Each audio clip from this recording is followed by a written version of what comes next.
There are also those who've criticized our decision to end parts of Constellation as one that will hinder space exploration below low Earth orbit. But it's precisely by investing in groundbreaking research and innovative companies that we will have the potential to rapidly transform our capabilities, even as we build on the important work already completed through projects like Orion for future missions.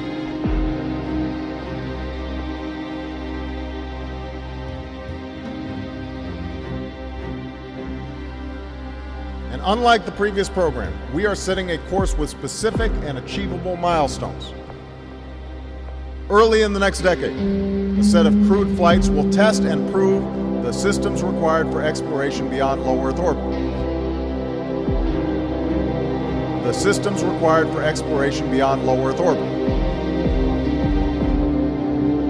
Water, how do you recycle the oxygen? It's the main crucible test bed where we've been trying to grind out all the lessons that will eventually let us go to the moon, that will eventually let us go to the moon. Astronauts to the moon.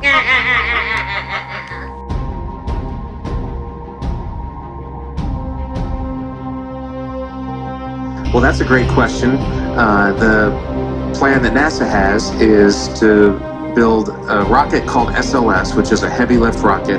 It's something that is much bigger than what we have today, and it will be able to launch the Orion capsule with humans on board, as well as landers or other components to destinations beyond Earth orbit. Right now, we only can fly in Earth orbit. That's the farthest that we can go. And this new system that we're building is going to allow us to go beyond and hopefully take humans into the solar system to explore. So the moon, Mars, asteroids, there's a lot of destinations that we could go to.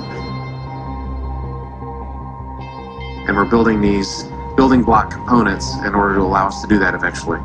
The technologies that we're testing out on Space Station are definitely helping us with our goals of going beyond low Earth orbit. So we have a really robust exploration program at NASA.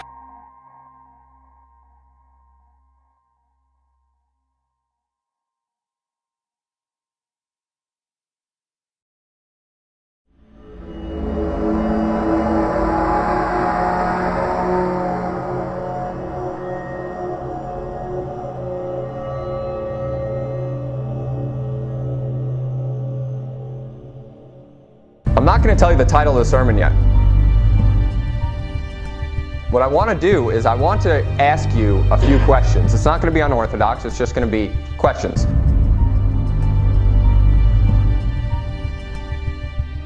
Raise your hand if you agree with what I'm about to say.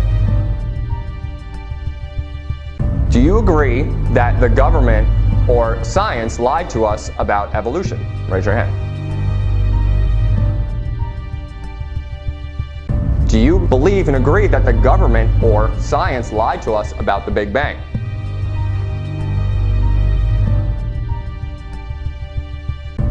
Do you believe and do you agree that the government lied about our Earth? What I'm going to preach to you is that the Earth is actually flat and you've been lied to your whole life.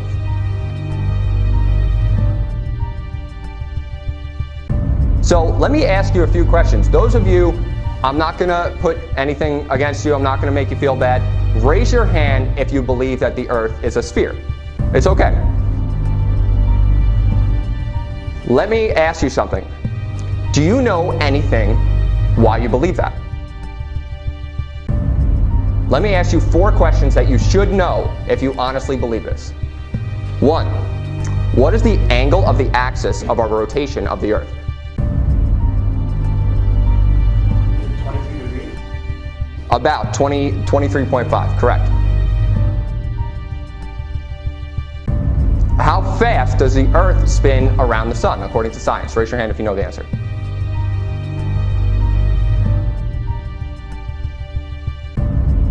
What is the formula for the curvature of the Earth if you believe that the Earth is a sphere?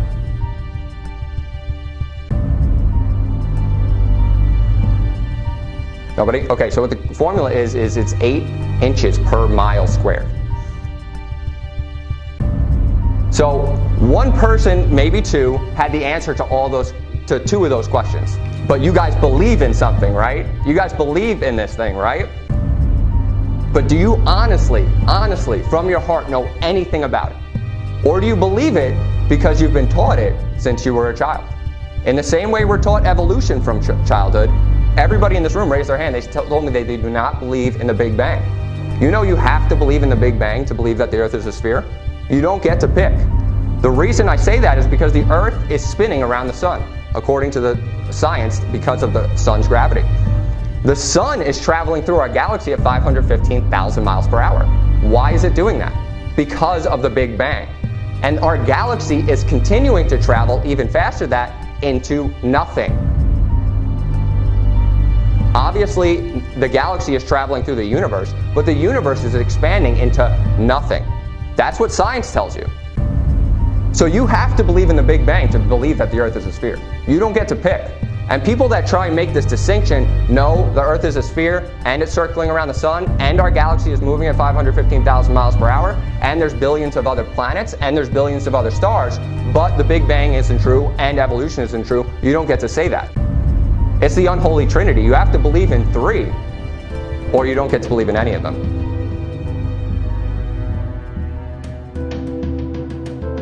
In Proverbs 18 and verse 13, it says, "He that answereth a matter before he heareth it, it is folly and shame unto him." So if you already made up your mind about what I just told you before I told you any scripture, that's a shameful thing to do.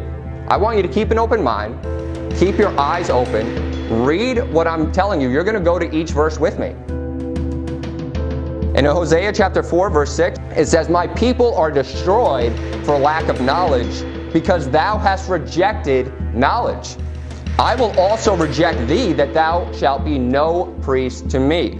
Seeing thou hast forgotten the law of God, I will forget thy children." So the Lord has shown me this to be true. And science proves this without a doubt, and I'll show you that as we go through. So the Earth is a circle, but I'm going to explain everything to you from the Bible first.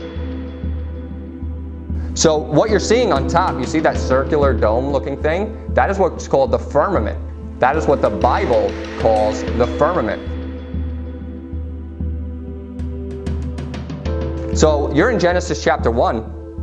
It says, "God said, let there be a firmament in the midst of the waters, and let it divide the waters from the water." So this is creation. What happened is there was water, and God put a firmament between it. You see that dome? I'm going to explain to you what that is through Scripture. That is the firmament. And everything is within the firmament, not out in the universe. Let me prove that to you. And it said in verse 7, "And God made the firmament and divide the waters which were under the firmament from the waters which were above the firmament." So you see that there's waters which we have under the firmament, sea, land, that's under the firmament. Then there's waters also above. Keep that in mind. Above this firmament.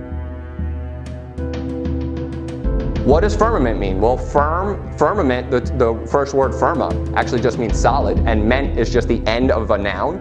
So it just means solid thing. If you look in Ezekiel chapter 10, in verse 1, it says, "Then I looked, and behold, in the firmament that was above the head of the cherubims, there appeared over them, as it were, a sapphire stone, as the appearance of the likeness of a throne." So above the cherubims is God's throne. And there's a firmament above them. And it says, as it were, a sapphire stone, the appearance and the likeness of a throne. I believe that to be describing the throne itself, not the firmament.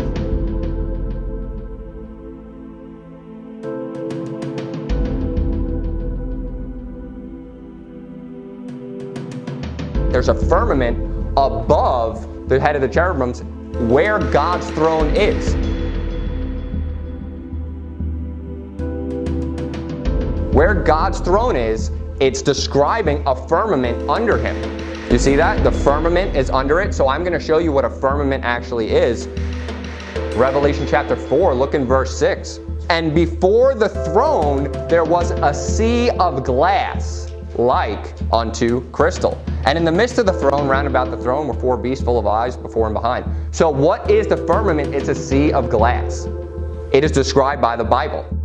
The word itself actually does mean solid thing, But according to God's word, it's a sea of glass. And that actually makes sense when you look at Genesis chapter 1. You need something that is hard to divide water from water. So I'm telling you that the firmament is what divides the waters from the waters, and it is essentially like a circular disc, is what the earth is, with a dome on top of it. And this dome is glass. Maybe not what we think of as glass, but God created a solid thing. Job 37, verse 18. It says, "Hast thou with him spread out the sky, which is strong and as molten looking glass."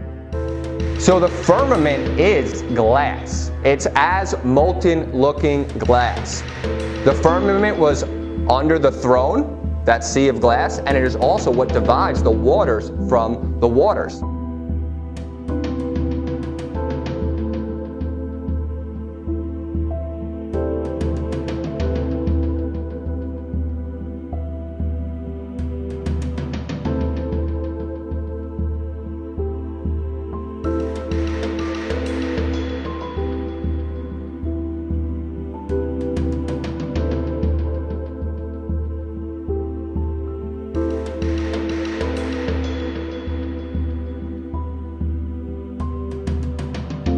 Okay, so what you're seeing here is a printout from Wikipedia. And remind you, I'm describing the firmament.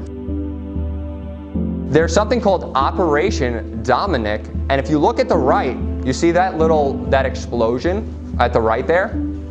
That explosion on the right, it says Dominic Chama. I want you to keep an eye on that. You see that? So what happened is, if you look at the last sentence in the first paragraph, it says, "The Thor missile was used to lift warheads into near space to conduct high-altitude nuclear explosion tests. These shots were collectively called Operation Fishbowl." So what happened was the government, when they started making missiles that were powerful enough that they thought they could break through the sea of glass, they, during the Cold War, used the Cold War as a tactic for exploding high-altitude missiles to try and break through what they already knew was the dome on the earth. And I'm going to prove all this to you that the government has always known that the earth is flat. It lies to us through TV, through the media, through movies. It makes you believe the world is a spinning ball hurtling through space like a marble. They even called it Operation Fishbowl. Does that not make you feel any more like you're in a flat earth with a bowl on top? They called it Operation Fishbowl, and it was to shoot missiles into space because they thought they had the power to finally break through the firmament. And actually what happens, if you read the rest of the article, these missiles would hit up at a certain altitude, and then light would shine all the way to the other hemisphere. And the reason that was is because they were hitting that glass, and the glass was reflecting it all the way across the sky. It's not some globe Earth where they're just trying. Why would they just shoot a missile in the air to see how high it can blow up? Like, are they just playing with rubber bands? Like, they're doing it for a reason, and they called it Operation Fishbowl for a reason.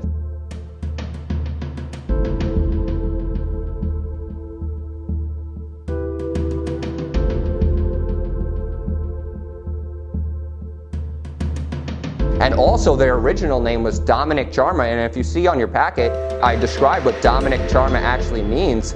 Dominic is from the late Roman italic name Dominicus, and it means belonging to God, and then that word Chama is a fixed, massive, irregular, inequivalent shell.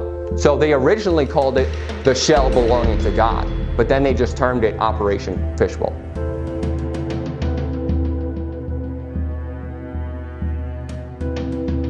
Genesis 7, look in verse 11.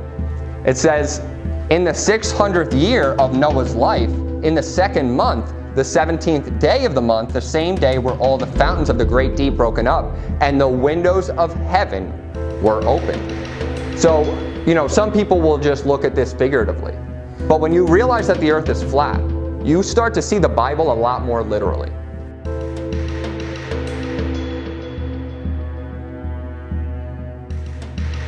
everything starts to be more literal.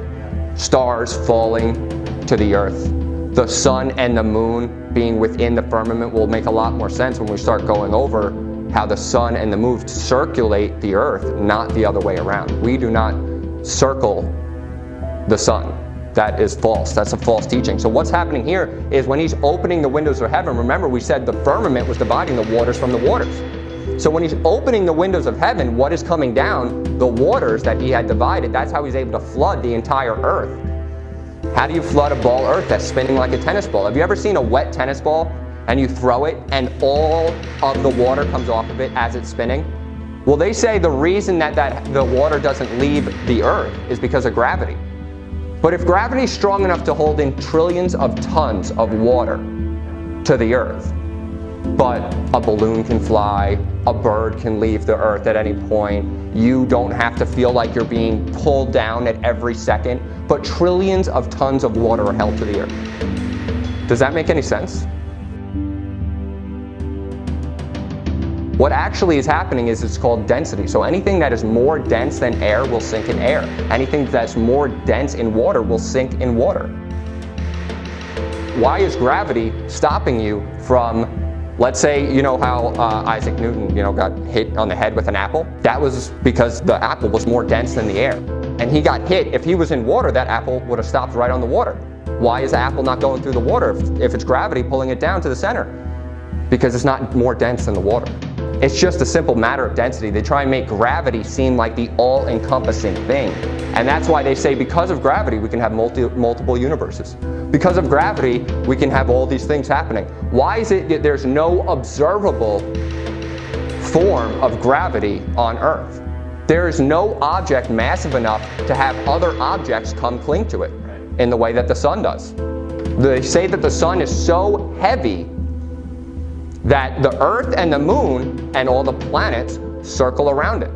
But if that is the case, why is that not observable anywhere on the planet? You cannot see that case anywhere. And if the gravity of the moon is strong enough to bring the tides in and out, why would that ever happen if the moon has less mass than the earth? Shouldn't the thing that has more mass be bringing the gravity to it? Not the thing that has less mass bringing the gravity towards its way?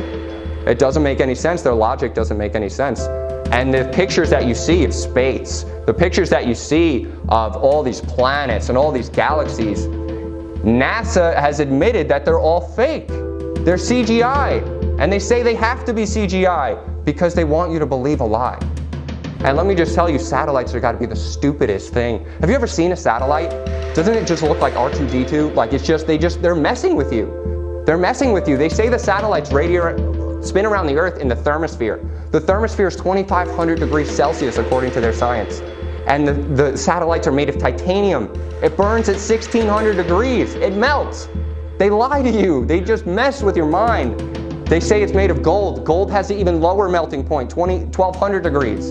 It's like embarrassing, some of the things that they're willing to do. And I'm going to show you some pictures from NASA of how they just completely and blatantly lie to our face. But they make you to believe that anybody that tells you differently is a crazy person.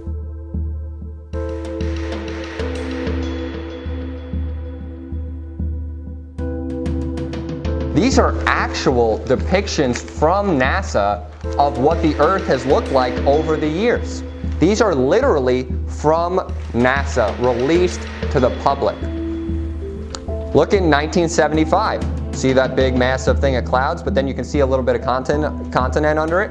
Look at 1997. You see the size all the way to the right. You see the size of that continent? 1997, the size. But then look at 2012. Right here, right in the third row over in the bottom. Look how big that continent got. The Earth's the same size, but that continent grew a lot, didn't it? It grew a lot over the course of the years, right? But then look at 2002, a completely new size. You have the right here. This is where the United States would be. And then 2015, you can't even really see a continent. And then 2007, you're almost able to see every continent in the one picture.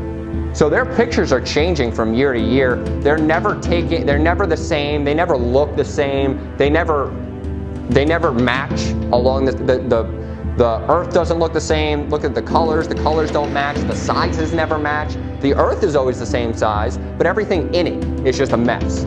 Because God's allowing them to just mess up, do strong delusion. Everybody just believes it. They flat out just believe it. Last week, scientists at NASA released this. The shot is compiled from data from NASA's VEERS instrument, which orbits the Earth about every 100 minutes, taking measurements of light coming off the planet. That can be translated into ribbons of imagery like this, and then into one of these. And this is just the latest in NASA's Earth from Space album, which may be one of the most mind-expanding collections of images in human history. Then in 2002, Blue Marble 2.0, NASA's Rob Simon made this. Simon's job is... It's primarily taking data and making pictures out of it. That's what this is, a composite of data sets from several different instruments translated into a picture. So we actually had to take clouds out. They stashed the clouds for later, went onto the ocean. That came from an instrument that measures phytoplankton in the sea. Where it was low, I colored it dark blue because they're low mostly in mid-oceans. And then where it's a little bit higher, it was like a little bit brighter green. Then add the clouds back in. There's a small problem with it because there's a very slight gap in between each orbit. So some of those are painted on. It is photoshopped, but it's has to be. Then there was another layer to sort of simulate the atmosphere. And then there's this little bright spot. It's called the specular highlight. So it's the reflection of sunlight off of water. Those are the pieces, but you can't just slap them all together. It just didn't look realistic. It looks kind of flat, or the clouds are sort of too see-through. So I just take Command-Z a lot. There's artistry to creating the world. What I imagine it to be. Unfortunately, I'm not an astronaut. I've never been to space. But I've looked at these images over and over again, trying to sort of get the essence of it. It is photoshopped, but it's has to be. It is photoshopped, but it's has to be. It is photoshopped, but it's has to be. It is photoshopped, but it's has to be.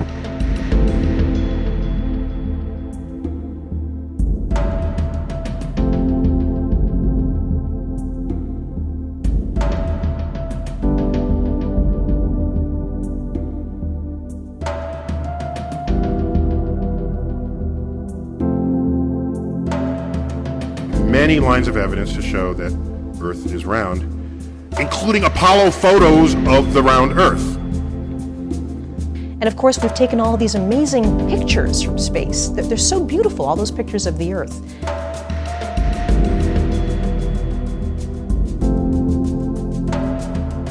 There are so many proofs that the Earth is round, it's difficult to know where to start. And it's not okay to think that the Earth is flat.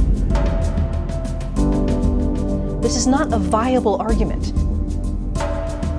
I have friends who have been on the International Space Station. They have orbited the Earth once every 90 minutes. You know, I have had personal experience with people that have been up in space and can see with their own eyes that the Earth is round. And of course, we've taken all these amazing pictures from space. They're so beautiful, all those pictures of the Earth.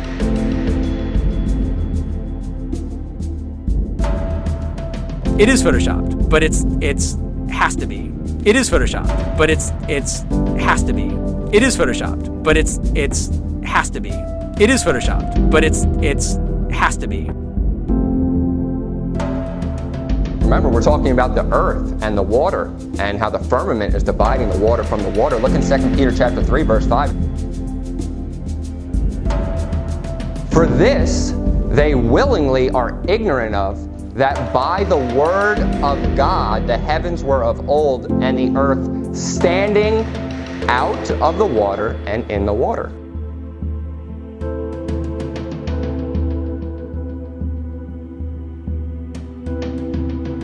So what's that word there to use there to describe the earth? Standing.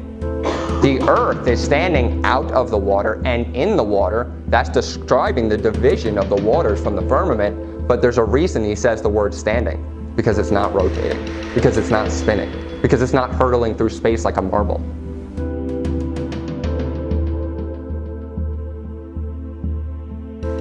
In Genesis chapter 1, verse 8, it says, God called the firmament heaven, and the evening and the morning were the second day. So God is calling the firmament heaven. So that means the things below the firmament, he'll also term heaven, and the things above the firmament, he'll term heaven. And that's why if you've ever heard of Paul ascending to the third heaven, who's read that? Ascending to the third heaven, there are three heavens if you think about it in a flat earth model. So you have the heaven below the firmament, the heaven above the firmament where the waters are and actual heaven is, and then there's a third heaven where God sits, because remember there's a firmament dividing God's throne from the angels below him, right? Because we went over that earlier. So that's the third heaven, but if you believe in the globe earth theory, there's four heavens. Because mind you, you have the earth, then space, they term the second heaven, and then the third heaven would be the area below God's throne, and then the fourth heaven would be where God sits, because they always forget that there's a firmament dividing God's throne from under heaven. Let me prove that to you. Go to 2 Corinthians chapter 2 and verse 12. It says in verse 2, I knew a man in Christ above 14 years ago, whether in the body I cannot tell, or whether out of the body I cannot tell. God knoweth. Such a one caught up to the third heaven. And I knew such a man, whether in the body or out of the body I cannot tell. God knoweth. How that he was caught up into paradise and heard unspeakable words, which is not lawful for a man to utter. So he's caught up into paradise, and he's caught up into the third heaven, hearing unspeakable words. I believe those words were from God. I believe that he was hearing these words from the Lord. Ezekiel chapter 1, I'm going to show you that there are three heavens. The heaven that we visibly see, which is the stars, the moon, the sun, all within the firmament. The heaven above the firmament, which has the waters and where the angels are, according to Scripture, and then the heaven above that, which is where God's throne is, the third heaven.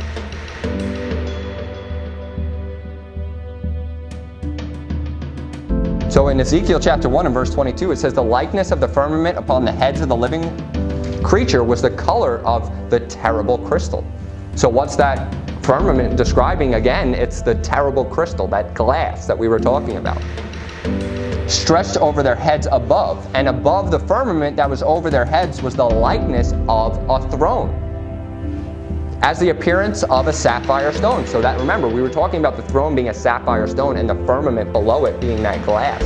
So you got the crystal and the sapphire stone. That's that third heaven. Because mind you, the only other place the second heaven could be would be between the two firmaments. Because you have the earth's firmament, then the firmament dividing God's throne. That makes 1, 2, 3 heavens, where Paul is hearing the unspeakable things.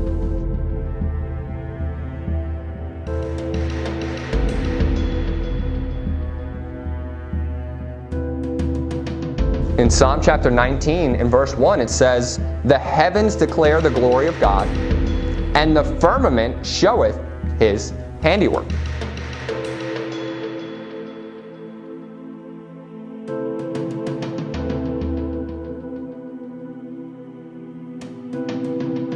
So handiwork is only used one time in the Bible, and it describes something that you would use your hands to create, like a sea of molten glass.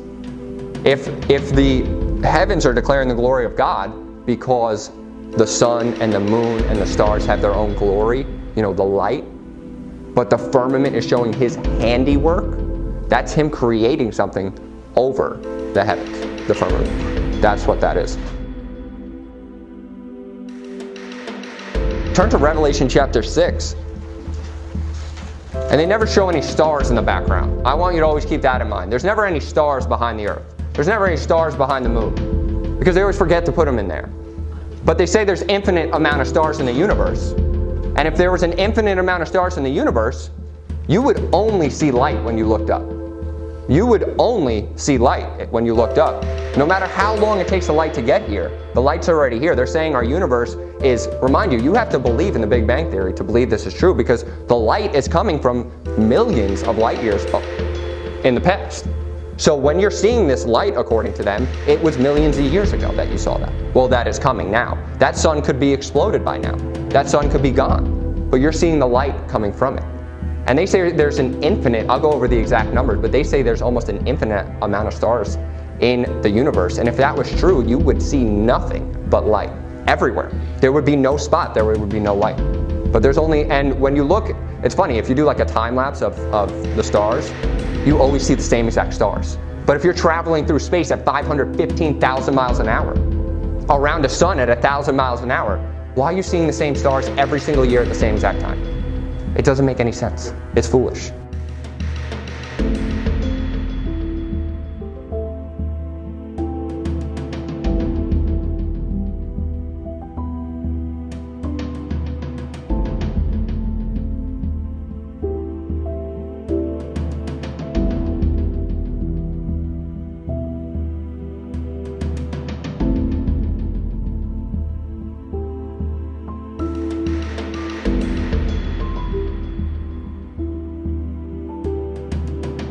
So in Revelation chapter 6, look in verse 14, it says, "And the heaven departed as a scroll, when it is rolled together, and every mountain and island were moved out of their places. And the kings of the earth, and the great men, and the rich men, and the chief captains, and the mighty men, and every bondman, and every free man, hid themselves in the dens and in the rocks of the mountains, and said unto the mountains and rocks, Fall on us, and hide us from the face of him that sitteth on the throne, and from the wrath of the Lamb." So what did it just say departed as a scroll when rolled together? The heavens. Remember, the heavens are the firmament. So once the firmament is departed as a scroll rolled together, not, the spinning ball earth where it doesn't matter where it departs, only half the earth is going to see him. But when those heavens depart as a scroll, every eye sees him. Every bondman, every free man sees him, and they see his throne. So that means both firmaments were rolled apart. Because remember, there's still a firmament under his throne. So the heavens departed as a scroll as it is rolled together. The firmament opens. And obviously when the firmament opens and the other firmament opens, you can see God because he's right above you. He's not like some weird generation away. He's not in some multi-universe. Why would God create a tiny little earth and make you one of a billion? Everything he does has purpose. The sun has a purpose. The moon has a purpose. Stars have purposes. Why would he make millions of galaxies and make you nothing? The earth is the smallest. It doesn't make any sense. It's stupid. They want you to believe a lie so that you don't believe in God. Do you know how many more people will believe in God if you knew you lived on a flat earth and that you knew God was right above you? Literally right above you. There's a firmament on top of the earth. Above that are the waters that divided, and then above that is God's throne. God's right there. That's why when we get to the circle of the earth and he's looking down upon us like grasshoppers, is because he literally is. And he's right there. And he can take a lot more account of us if he's right above us.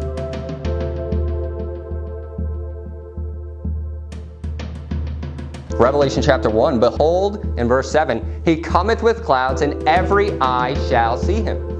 Every eye. And they also which pierced him, and all the kindred of the earth, shall wail because of him, even so. Amen. Some people will say, oh, every eye's going to see him because we all have TV. No, there's plenty of hoarders out in nowhere's land that have no TV, no anything. Every eye will see him. On a ball earth, if he's coming with the clouds, he better time that correctly, because that earth is spinning real quick, and only a quarter of the earth is really going to see him. Honestly, if it's a ball earth and you're spinning, not every eye is going to see him, but every eye will see him when the heavens depart, and he comes straight down.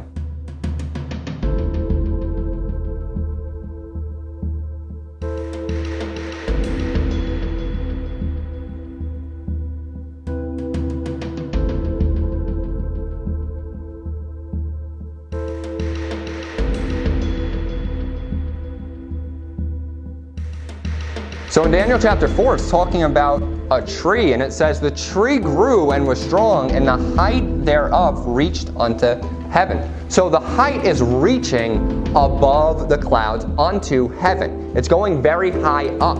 And then it says, and the sight thereof to the end of all the earth. So we'll go over the fact that the earth actually does have ends. and then it's not a ball, it is actually all held in together. But it's showing there that if something is tall enough or high enough, you can see it from every end of the earth. If there's a tree large enough, obviously the base would have to be very, very wide to make it all the way to heaven. And God's word is saying the sight thereof, and the sight thereof to the end of the earth, every eye can see it. In the same way that every eye will be able to see the glory of Jesus when he comes down. It's going to be literal. Everything in the Bible, assume it's literal unless it's, it has to be metaphorical.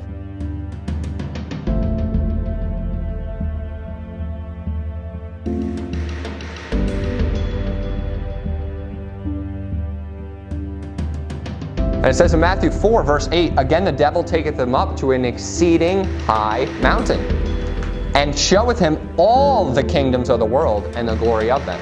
So some people say, well, obviously it's a miracle because, you can't see all the kingdoms of the earth.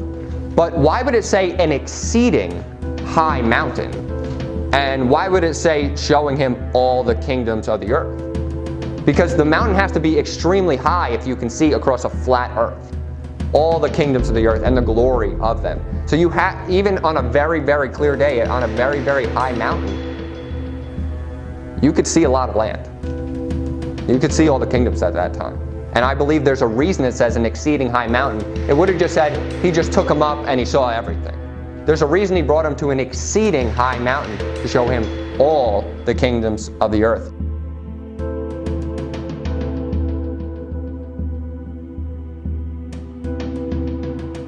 So you're in Genesis chapter 11, look in verse 1. And the whole earth was of one language and of one speech. And it came to pass, as they journeyed from the east, that they found a plain in the land of Shinar, and they dwelt there. And they said one to another, go to, let us make brick and burn them thoroughly. And they had brick for stone, and slime they had for mortar. And they said, go to, let us build us a city, and a tower whose top may reach unto heaven. And let us make a name, lest we be scattered abroad upon the face of the whole earth. We'll get into the face of the earth and how that actually means a literal face of the earth, and how God only uses the word face describing flat surfaces. But face of the earth, and it says in verse 6, the Lord came down to see the city and the tower which the children of men builded. And the Lord said, behold, the people are one, and they have all of one language, and this they begin to do, and now nothing will be restrained from them, which they have imagined to do. So if this was a foolish task, if this was something stupid, and if this was unaccomplishable on a spinning ball earth, then God wouldn't have came down. God wouldn't have made it a problem. And some people will say, people in the Old Testament always believed that the earth was a sphere. They say that to make their theory seem more clear. But if they think the earth is a sphere, why would they try and build a tower unto heaven? Where are they trying to go? What are they trying to do? They want to go unto heaven, and they said that whose top may reach unto heaven, and let us make us a name, lest we be scattered. So they knew that they could build up. They knew that something was above them. And they knew, because pretty much everybody knew until the 1600s, until the last 500 years or so, that the earth was flat. It's just more recently where they could easily plague us from the newspapers, from movies and TVs, that everybody just believes a lie from birth. What's the first thing you've seen when you walk into any school, anything, anywhere, even churches today? A big globe.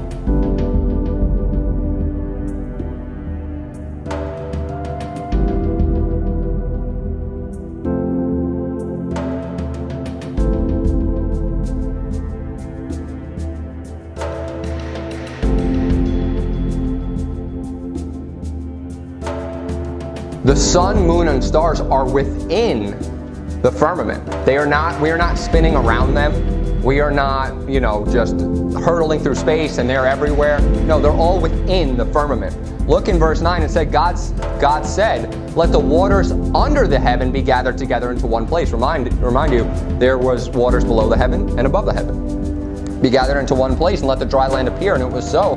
And God called the dry land earth. And then the gathering together of the waters called he seas, and God saw that it was good.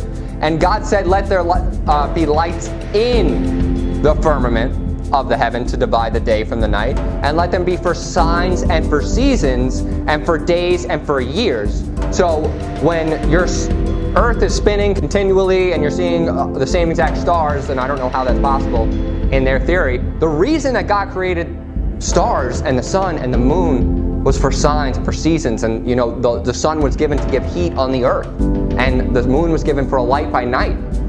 Look in verse 15, he said, let them be for lights in the firmament of the heaven to give light upon the earth, and it was so. And God made two great lights. So the moon is a great light. Now, who's heard that the landing on the moon was faked? Has anybody heard that? Most people actually believe that, but they still believe in the sphere Earth. The reason the moon landing was faked is because you can't land on a light. It's not possible.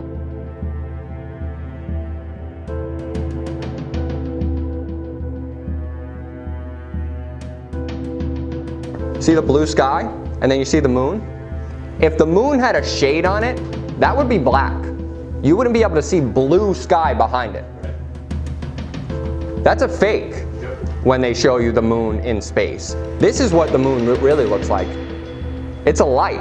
It's not something you can land on. That's why you can see through it. Because it's a light, and God has given it to have different for different seasons. So, when he calls it a new moon, he means the light is fully shining. But when it's lesser moons, it's not shining as much. That's why you can see blue sky behind the moon, because it's in the firmament. It's in the sky.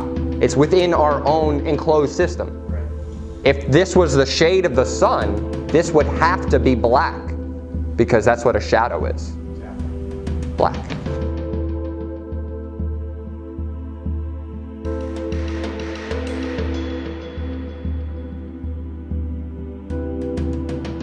So you're in Genesis chapter 1, it says he created two great lights. The greater light, the sun, to rule the day. The lesser light to rule the night.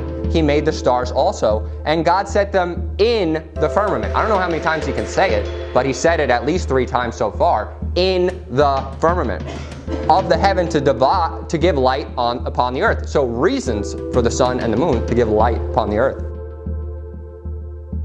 And in verse 18 it says, to rule over the day and over the night, and to divide the light from the darkness. And God saw that it was good. Turn to Mark chapter 13. I'm going to prove to you without a shadow of a doubt that the moon is a light and not a terrestrial plane that you can land on. Because mind you, when it was land, God called it earth. He would have said a light and an earth. Because when it was land, he called it earth. But he's calling it a light. Look in Mark chapter 13 and verse 24. And it says, in those days, after the tribulation, the sun shall be darkened, and the moon shall not give her light. The moon's own light. If the moon was giving the light from the sun, it would be the sun's light. It's her own light.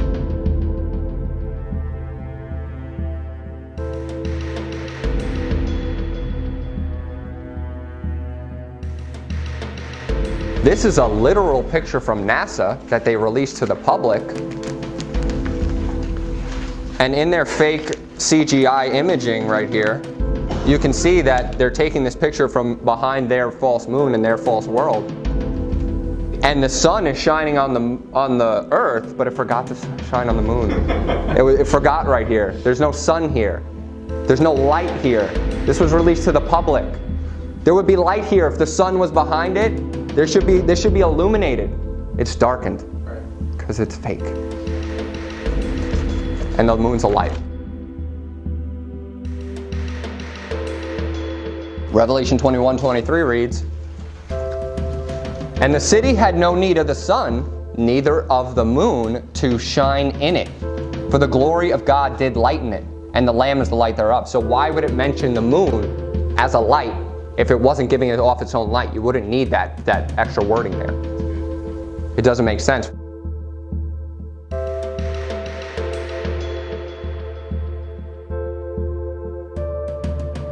First Corinthians 15 verse 41, it says, there is one glory of the sun. It's talking about the light shining from it. It's talking about the light given off of it. And that's why it describes the glory of God. It's talking about light. There's one glory of the sun and another glory of the moon. Moon, own light. own light, another glory. Not the same glory. And then it says also, and another glory of the stars. So the stars also have their own light. For one star different from another star in glory. So different brightnesses, different lights.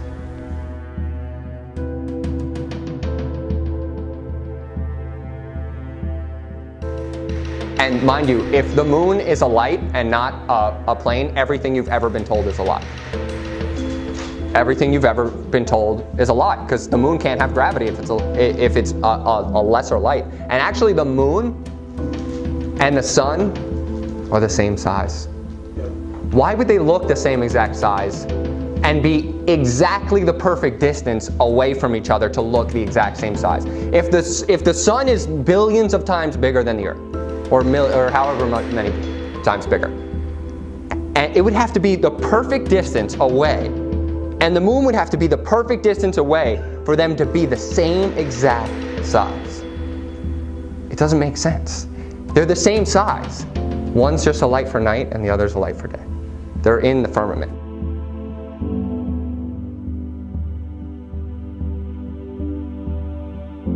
Turn to Ezekiel chapter 32, verse 7.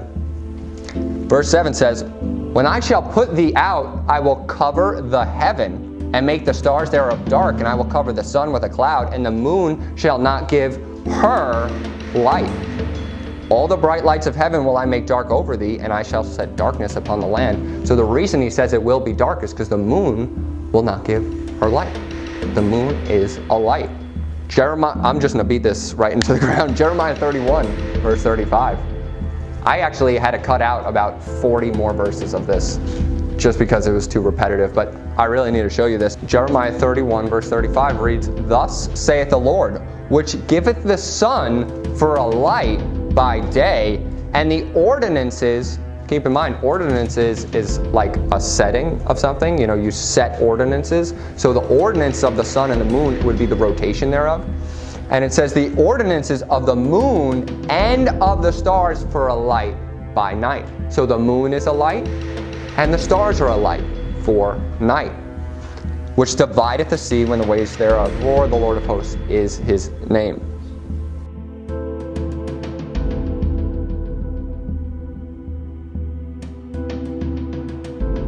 Isaiah chapter 13 and verse 10, it reads, "For the stars of heaven and the constellations thereof shall not give their light. The sun shall be darkened in his going forth, and the moon shall not cause her light to shine." The moon's light, her light.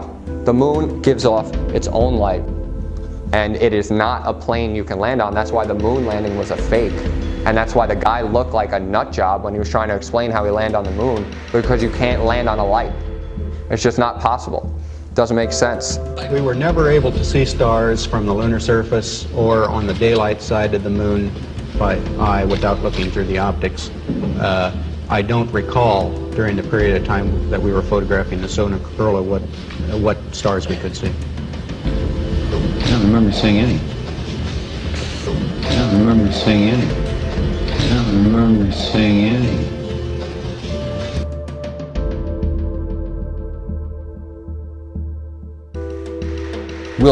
Whilst from in Mark space, Cameron. This is from Mark Cameron. Whilst in space, have you ever looked away from Earth into the black void?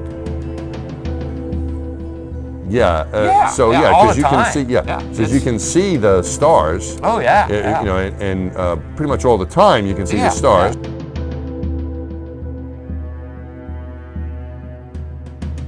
We were never able to see stars from the lunar surface or on the daylight side of the moon. The sky is a deep black when viewed from the moon, as it is when viewed from cislunar space, the space between the Earth and the moon. And we could not see stars. It's not a black void. I mean, it's black, but there's all kinds of little polka dots. There's all the stars there, and the cool thing is about it, you can see it during the day. And when you're in space and you're looking into deep space and you're on the sun side of the orbit, the sunlight washes out all the starlight, so you can't see any stars, just like here on Earth. There's all the stars there, and the cool thing is about it, you can see it during the day. Yeah, you can, and there's more than stars. You can see planets. You right? can see moons. You see the gas Magellan clouds of the Milky you Way see galaxy. the Magellanic. The sunlight washes out all the starlight, so you can't see any stars, just like here on Earth. Pretty much all the time you can see the stars. Then when you look out into deep space away from the sun, it's the darkest black you can imagine. Just the inherent beauty of it, the velvet, bottomless bucket of the universe. In like just hanging there in a vast sea of darkness, and the most frightening darkness that you could ever imagine. Pretty much all the time you can see the stars. From Mark Cameron. This is from Mark Cameron. Whilst in space, have you ever looked away from Earth into the black void?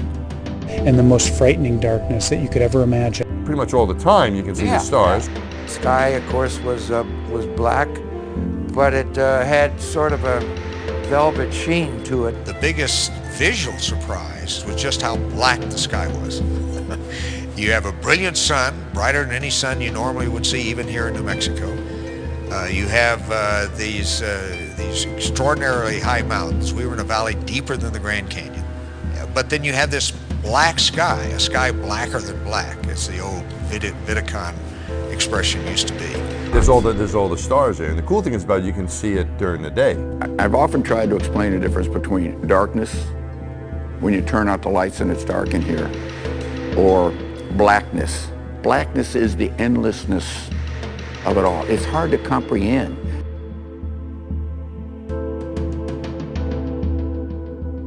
Pretty much all the time you can see the stars. I'd go to the moon in a nanosecond. The problem is we don't have the technology to do that anymore. We used to, but we destroyed that technology, and it's a painful process to build it back again. But going to Mars should be one of the next series of steps that humans do. The first step should be going back to the moon for a number of technical reasons and exploration reasons, and then after that, Mars, maybe high orbit in Venus atmosphere, maybe going to Europa. There's all kinds of targets to go to, places of interest in our solar system. The only limit to human future is in our own imaginations. The only limit to human future is in our own imagination.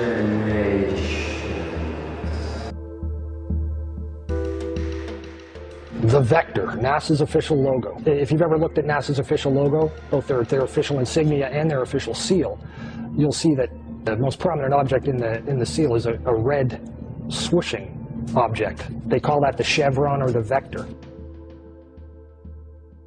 If you ask NASA's Public Affairs Office, this symbology is featured so heavily in their insignia and seal, they'll give you what really amounts to the standard facile cover story for the unilluminated. They'll tell you that that is a representation of a hypersonic wing design from the 1950s, which was the time the logo was created. Not exactly the case. Someone might want to ask the Russian Federal Space Agency, Roscosmos, that was formed in 1992, why they chose that same logo. And while you're at it, you can go ask the Chinese, who formed their space agency in 1996, why in the world they're using a hypersonic wing design from the 1950s as their official logo. Then you can ask the Japanese, the South Koreans, Taiwanese, Malaysia, Mexico, Iran, all of these countries, even Bulgaria. They all utilize the vector symbology in their space agency logos for their national space agencies. It gets even deeper. You can go look at the individual manned program patches for NASA. The Mercury program, for example, a blatant use of covert symbology. In every logo dealing with the Mercury program, you'll see what looks like a number 7 in their logo. And again, NASA's official story is that they put this number 7 there so that they could pay homage to the original 7 Mercury astronauts. Kind of forgetting the fact that only 6 Mercury astronauts actually flew into space, because number 7 never did. Deke Slayton had a heart problem, so he didn't get to go up. So there were only 6 Mercury astronauts. Yet there's a 7 in every single logo. That's in the official mission or official program insignia for Mercury, as well as the 6 individual mission patches carry this logo. And it carries on to the space shuttle program. If you look at the Apollo logo has a big letter A in it. At least that's what they want you to believe, but it's not. Again, that's just a simple way of explaining away the inclusion of this vector symbology in the logo.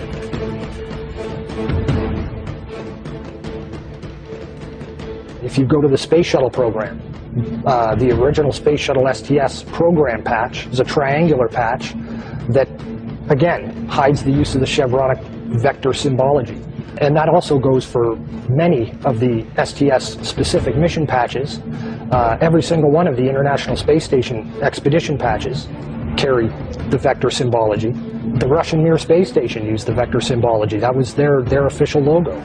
And you can even go deeper and look at military-industrial complex companies. Look at the logo on a company like Lockheed Martin, 2 vectors. The X-Prize logo, Ames Research Labs, U.S. Space Command. When you get into the military realm, the United States Space Command, their official logo is the vector symbol. And when you look at the military's individual space-specific programs, all of them deal with vector symbology in their official insignias. And the question really becomes, who or what are these people paying homage to? And the truth, quite frankly, is out of this world.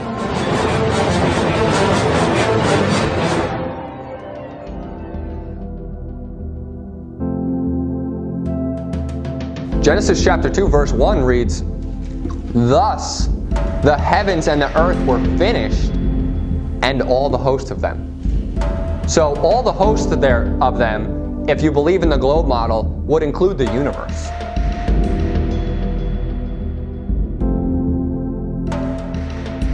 So it's done, right?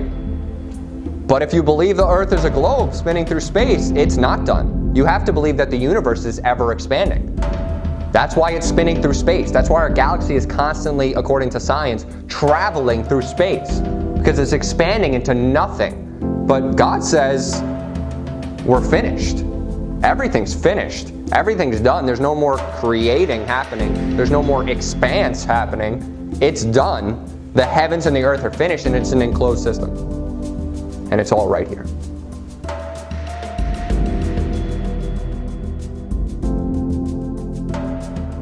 One thing I really want your generation to embrace is that the earth is a closed system. We cannot leave the earth. There's no place to go. One thing I really want your generation to embrace is that the earth is a closed system. We cannot leave the earth.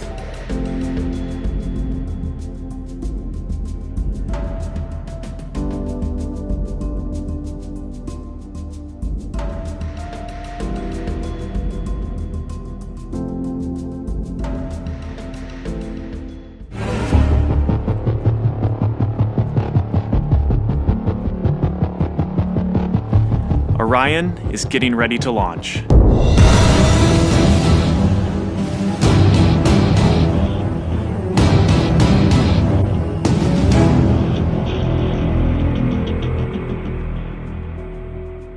My name is Kelly Smith, and I work on navigation and guidance for Orion. Orion is NASA's next-generation spacecraft. Built with versatility in mind, it can take astronauts deeper into space than we've ever gone before. It can take astronauts deeper into space than we've ever gone before. It can take astronauts deeper into space than we've ever gone before. For these missions, Orion has to be one tough spacecraft, withstanding high speeds, searing temperatures, and extreme radiation. We are headed 3,600 miles above Earth, 15 times higher from the planet than the International Space Station. As we get further away from Earth, we'll pass through the Van Allen belts, an area of dangerous radiation. Naturally, we have to pass through this danger zone twice, once up and once back. But Orion has protection. Shielding will be put to the test as the vehicle cuts through the waves of radiation. Sensors aboard will record radiation levels for scientists to study. We must solve these challenges before we send people through this region of space. We must solve these challenges before we send people through this region of space. We must solve these challenges before we send people through this region of space. Any ill effects from the Van Allen radiation belts? No. Now, I'm not sure we went far enough out to encounter the Van Allen radiation belt. Maybe we did. I don't know the distance to the Van Allen radiation belt. We are headed 3,600 miles above Earth, 15 times higher from the planet than the International Space Station. Any ill effects from the Van Allen radiation belts? No. Now, I'm not sure we went far enough out to encounter the Van Allen radiation belt. Maybe we did. I don't know the distance to the Van Allen radiation belt, and if we did, it wasn't a problem. We must solve these challenges before we send people through this region of space. If we were going to encounter it, then we would have had to build the spacecraft and the spacesuit to not give humans a problem. We must solve these challenges before we send people through this region of space. You don't just build something and hope it works. You study to see what the threats are, the environment is, and then you say, how thick do I have to make the metal on the spacecraft so that going through this kind of radiation or these kind of meteoroids, it won't get hurt. And we build it that way. The belts are 1,000 miles to 25,000 miles above the Earth. Then we went right out through them. No effects on your cells? Didn't even know it. I don't think anybody, well, maybe somebody said you went through the radiation belt, but we didn't feel it inside. As we get further away from Earth, we'll pass through the Van Allen belts, an area of dangerous radiation. And we didn't get any, added radiation. The belts are 1,000 miles to 25,000 miles above the Earth. Then we went right out through them. We must solve these challenges before we send people through this region of space. Then we went right out through them. No effects on your cells? Didn't even know it. An area of dangerous radiation. But I don't think anybody, well, maybe somebody said you went through the radiation belt, but we didn't feel it inside. Shielding will be put to the test as the vehicle cuts through the waves of radiation. Well, maybe somebody said you went through the radiation belt, but we didn't feel it inside. Shielding will be put to the test as the vehicle cuts through the waves of radiation. And we didn't get any, added radiation.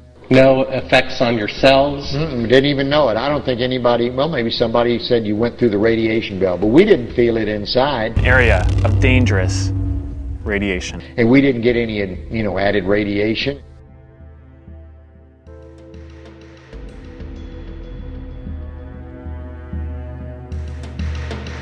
Science will also tell you that they know the radius of the Earth, right? Because you need to know the radius to calculate the curvature. So they know the radius of the Earth. They know how wide the Earth is in their sphere model. Turn to Job chapter 38. I'm going to prove to you that you can't find out the radius of the Earth because it's a flat Earth. And God says you can't find it out, and I believe him. Job 38, verse 4. It says, "Where wast thou when I laid the foundations of the earth? Declare if thou hast understanding. Who laid the measures thereof, if thou knowest? Or who hath stretched the line upon it? Hast thou perceived the breadth of the earth? Declare if thou knowest it all." So God is saying you can't find out the radius of the earth. You won't find out the radius of the earth because we're not trying to measure a radius. Mind you, it's not a sphere.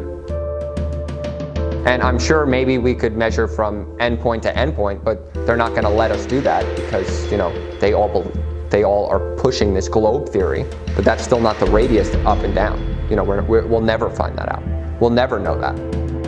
And it says, who has stretched a line upon it? I'll go into that more, but a line is a unit of measurement or a way of measuring a straight, flat, fixed plane. You don't use a line. I'll prove that to you from the Bible, that you don't use a line to measure something that's curved. You don't use a line to measure something that is curved. It says in 1 Timothy chapter 6, verse 20, Timothy, keep that which is committed to thy trust, avoid profane and vain babblings and oppositions of science, falsely so called. So if science is going against Scripture, we need to go against science.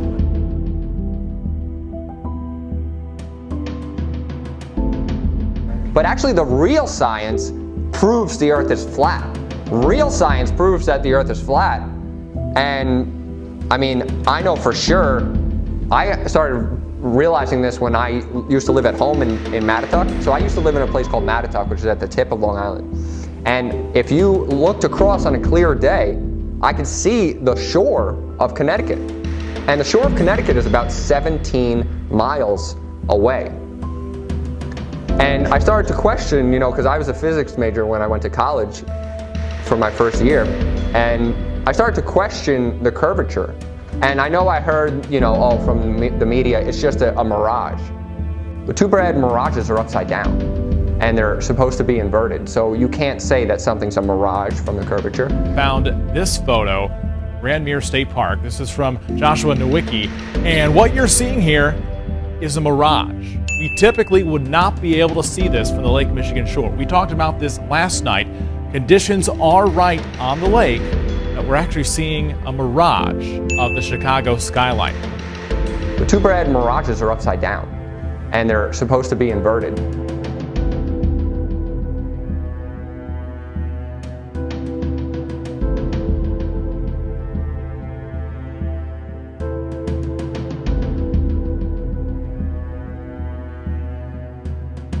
Very interesting. Here's what's happening. This is a good example of a superior mirage. So Joshua was on the Lake Michigan shore. He was looking towards the west, and Chicago's beyond the horizon. Should not be able to see it. However, with the right conditions, we have an inversion.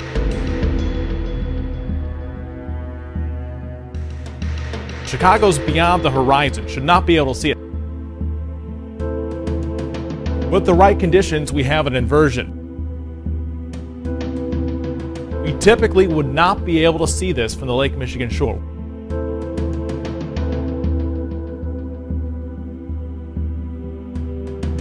What you're seeing here is a mirage.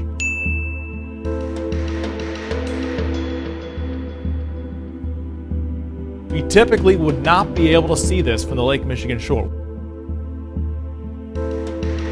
So I started to question it. And I did the math. I found out, I said, 17 miles away, mind you, the earth is supposed to curve 8 inches per mile squared. So 17 miles squared times 8 inches divided by 12, it's about 192 feet of curvature you're supposed to see.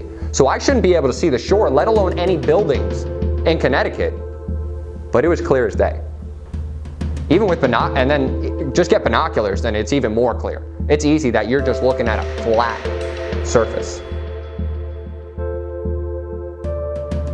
Who saw that picture of Chicago, I think it was, on the news, where they showed Chicago from almost 40 miles away, and the news was trying to explain it like, oh, you're seeing a mirage.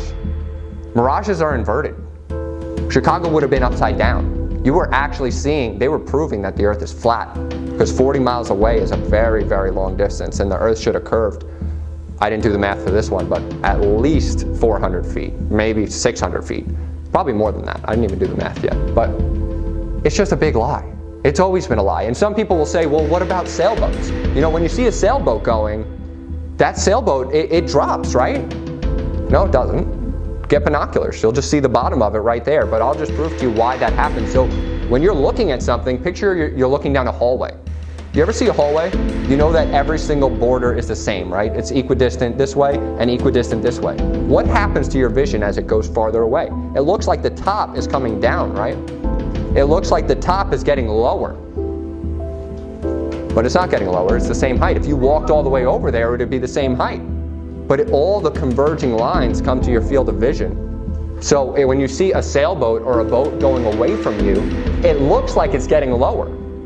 It looks like the top is dipping down, but what's actually happening is that all your converging lines of your vision are coming together. And if you would just take a camera that can zoom or binoculars that could see farther, you could be able to see the bottom of that boat. There was no dip. There was no curvature. There was nothing. It's just the field of your vision. That's why when you look at a hallway, all four sides are coming together in the top of your vision. It's just the way your mind processes things. It has nothing to do with the fact that something's curving, because people online, you can just go look. People just zoom in, like they'll see a boat, you'll be like, oh, it's gone. And then they just use their camera and just zoom in a little bit, and it's like, oh, it's right there. It's still right there. Because it's so simple. It's just easy to prove that the earth is flat.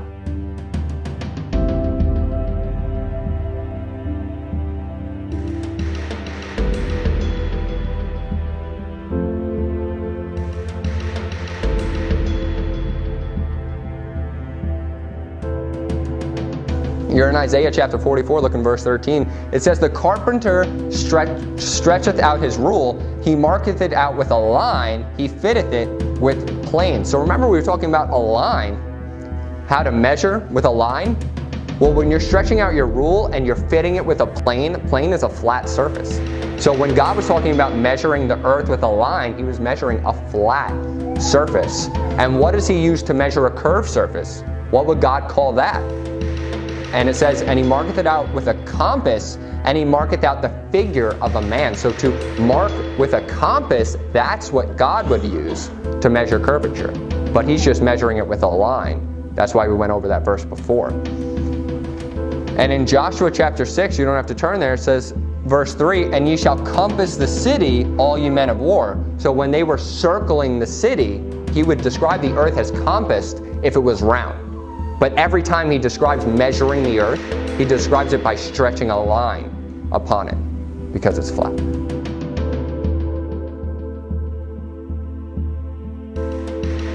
Jeremiah chapter 31 verse 37 says, thus saith the Lord, if the heaven above can be measured, and the foundations of the earth stretched out beneath, I will also cast out all of the seed of Israel. So the science saying, I know the radius of the earth, God is saying you can't measure that.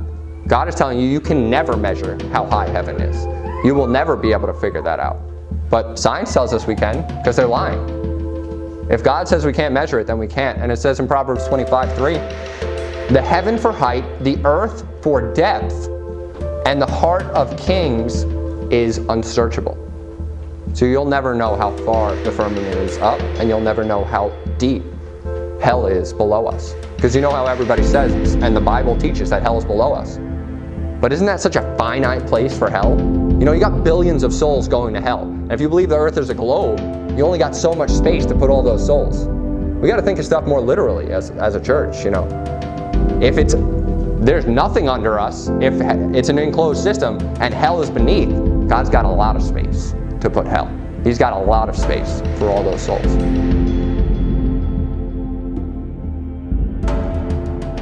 So in Ezekiel chapter 40 and verse 5, it says, and behold, a wall on the outside of the house round about, and in the man's hand a measuring reed of 6 cubits long, 6 cubits long, by the cubit and a handbreadth, so to measure the breadth of the building, 1 reed and the height thereof. So the measuring reed is 6 cubits long.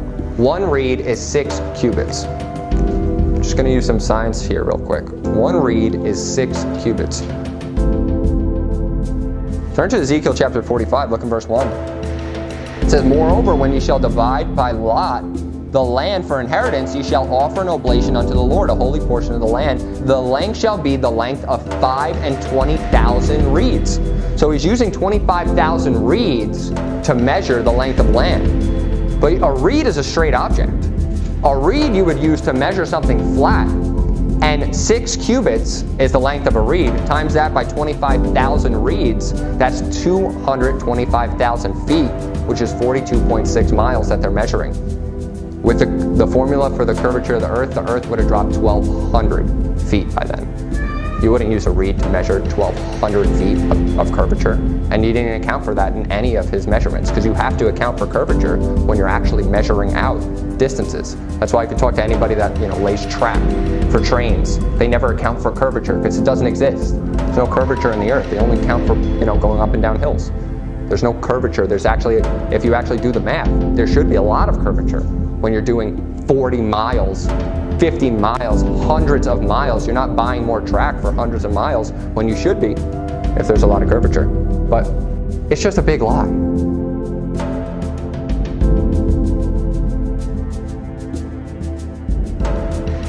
I want you to turn to Genesis chapter 1. Look in verse 9. It says, God said, let the waters under the heaven be gathered together unto one place, and let the dry land appear.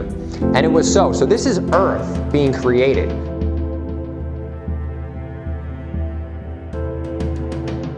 And God called the dry land earth. You see that? It says dry land earth. And the gathering together of the waters called he seas, and God saw that it was good. And God said, let there be lights in the firmament of the heaven to divide the day from the night, and let them be for signs and for seasons. So what was created first? It was the earth. The earth was created first, and then he created the lights, the stars, the sun.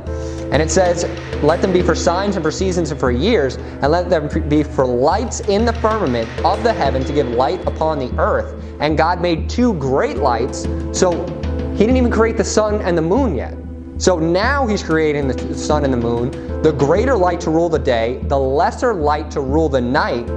And he made the stars also, and God set them in the firmament of the heaven to give light upon the earth and to rule over the day and over the night. And God saw that it was good. So what happened first was on the second day, God created the firmament.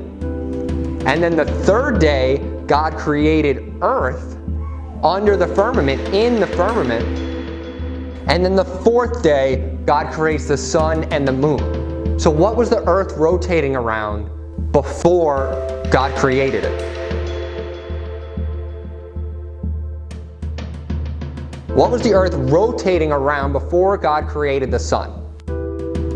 It wasn't rotating around anything because he created the earth first. Created the earth, the firmament, and then he put the lights in it. And I just wanted to show you that before we get into the circle of the earth. So you just have a general idea that God created the earth first, and then the sun and the moon. It just wouldn't make sense. Why wouldn't he create the sun first and then the earth and have the earth spin around the sun? It makes more sense that he created the earth first and then the sun spinning around the earth.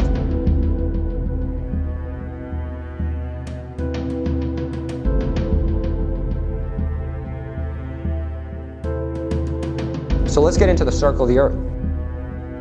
In Isaiah chapter 40 and verse 22, it goes over something very specific. And it says in verse 22, it is he that sitteth upon the circle of the earth, talking about God, and the inhabitants thereof are as grasshoppers, that stretcheth out the heavens as a curtain, and spreadeth them out as a tent to dwell in. This is the flat earth model of the universe. Well, I don't like to call it a universe because it's an enclosed system. So the flat earth model of the world. This is the circle.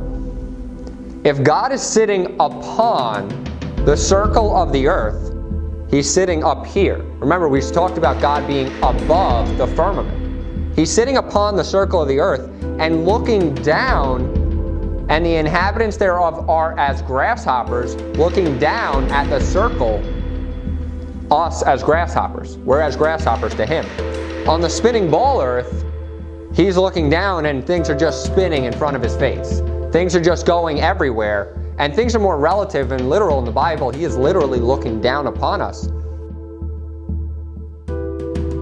And it says, he that stretcheth out the heavens as a curtain, and spreadeth them out as a tent to dwell in. So when you think of a tent, what do you think of?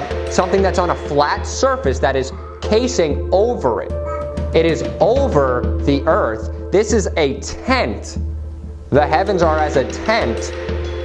And it says to dwell in. Because he's talking about stretching out the heavens and spreading them as to dwell in. We are dwelling in that tent. That tent is this firmament, and everything is within this enclosed system. It is all within here, and we are sitting within. And a tent is something you would use on a flat surface. They use that terminology. God uses this terminology for a good reason. You wouldn't put a tent on a ball. You would wrap a blanket around a ball. but a tent is something that you set pillars and you establish it, and then everything else is within it.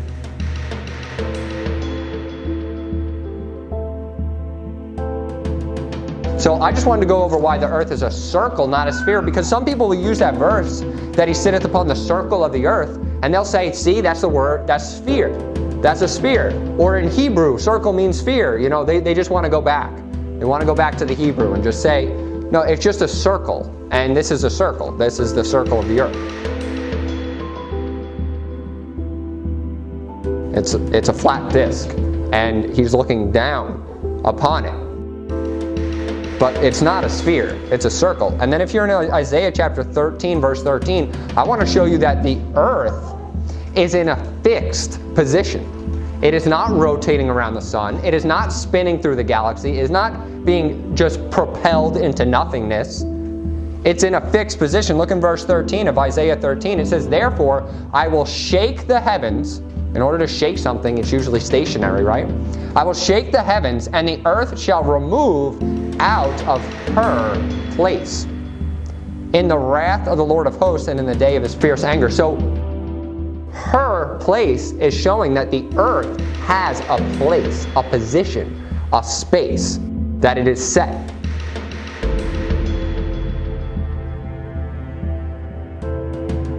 In the rotating earth, where it's just going everywhere and, you know, it's going through space and it's traveling around the sun, which is traveling around the galaxy, there's no fixed place for Earth.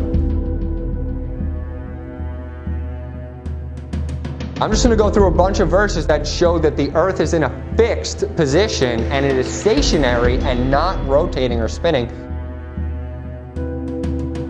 1 Chronicles chapter 16 and verse 30, it says, fear before him all the earth, the world also shall be stable, that it be not moved. So the world is stable, it's established, and it's not going to be moved.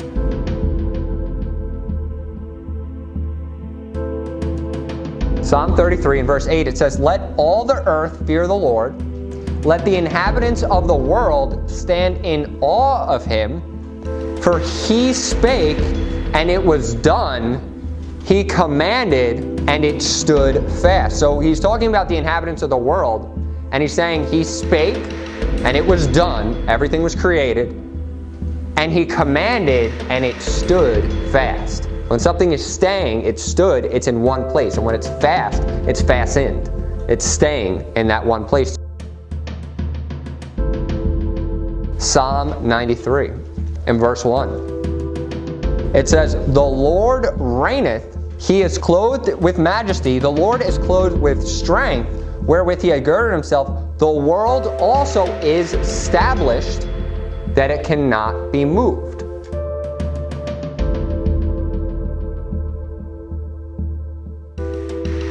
So it's describing the strength of the Lord. It's describing that he is clothed with majesty and clothed with strength, wherewith he had girded himself. And he's talking about something the Lord created, the world, also established, and it cannot be moved. It's in one fixed place. It's not rotating or spinning.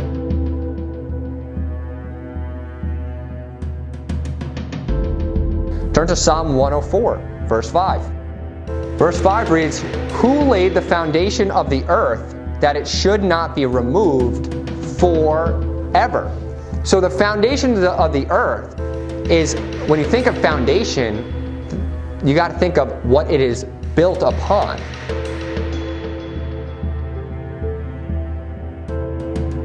When you're talking about the foundation of the earth, the place and where it is standing, that it should not be removed forever, because it's immovable and it cannot be removed.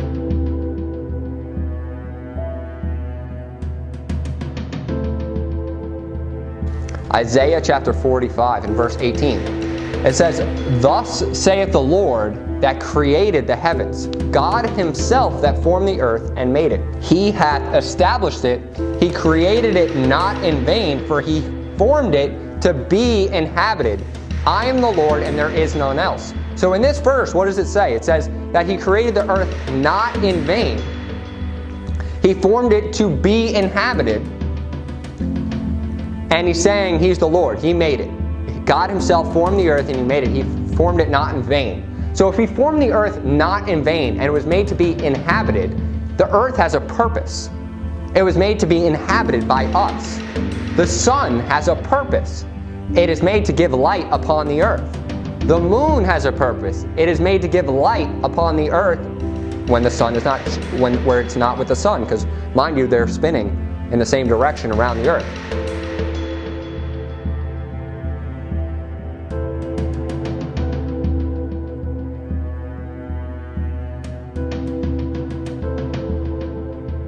So everything God created has a purpose. He formed the earth for a reason, for it to be inhabited.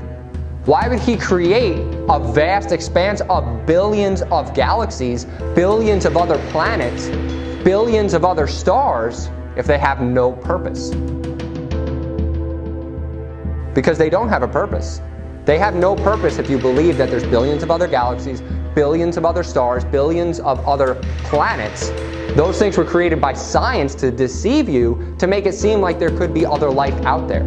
To make it seem like God did not make us personal, but he formed the earth for a reason, so it would be inhabited by us as people, so we could inhabit it. Nothing is vainly created. He said he created it not in vain. Vain, it just means vanity. So if something's created in vain, it doesn't have a purpose. It's useless. In the same way that other planets, other galaxies, other stars millions of light years away, they're useless. They're vanity. They're created in vain for no reason.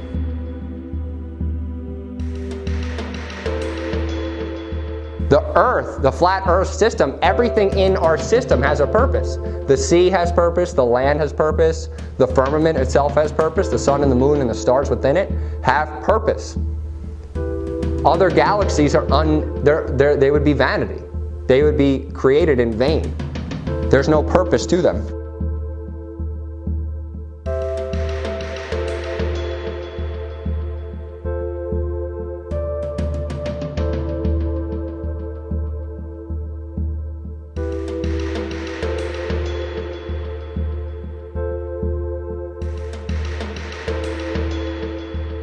So I'm going to go over a couple verses that talk about the earth being on pillars. But this is more of, a theory that God puts forth about the earth being on pillars. I don't have science to back this up, just in the same way I don't have science to back up that there's a firmament in heaven. We're trusting the Bible here. So in Job chapter 9 and verse 6, it says, which shaketh the earth out of her place. So it's talking about God shaking the earth out of her place, her stationary place that God has established for it. And the pillars thereof tremble. So the Bible does talk about the earth on pillars.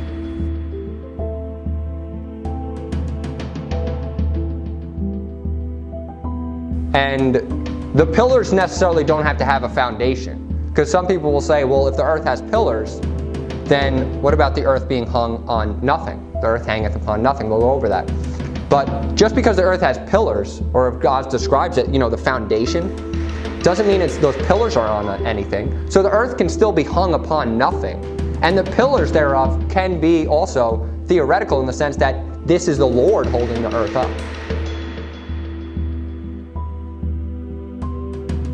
1 Samuel chapter 2. I'm going to talk about these pillars a little more. 1 Samuel chapter 2 and verse 8. It says, he raiseth up the poor out of the dust, and lifted up the beggar from the dunghill, to set them among princes, and to make them inherit the throne of glory. For the pillars of the earth are the Lord's, and he hath set the world upon them. So the pillars of the earth are the Lord's, and he has set the earth upon them. So, this could put forth the theory that there are pillars holding the earth. Pillars holding this flat earth up. And the Lord has established them. But what are those pillars on? They're on the strength of God. God is holding up everything. God is the one that is holding up the earth. God is the reason that this earth is unmovable and stable. But the Lord is talking about the actual flat earth being hung upon pillars, which is also not possible on a globe earth. Because, you're constantly spinning. There's no stationary thing about it. And there would be no pillars. It's the Lord that is actually holding the earth. It is the Lord that's keeping the earth stationary. It's the Lord that has established the earth, and he created it. Look in Psalm 75 in verse 3. It says, the earth and all the inhabitants thereof are dissolved. I bear up the pillars of it. So it's talking about the Lord bearing the pillars of the earth. So the Lord holds the earth. He bears up the pillars. It is the Lord that is keeping the earth stationary. When you think of pillars, you think of something that's established. You think of something that is, you would use pillars to hold up a building. And a building is not something that's constantly in motion. You wouldn't use pillars to hold up a car. You wouldn't use pillars to hold up an airplane.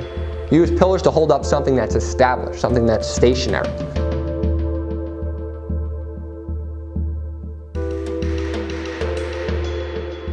And in Job chapter 26, verse 7, he's talking about the Lord, and he says, he stretcheth out the north over the empty place, and hangeth the earth upon nothing.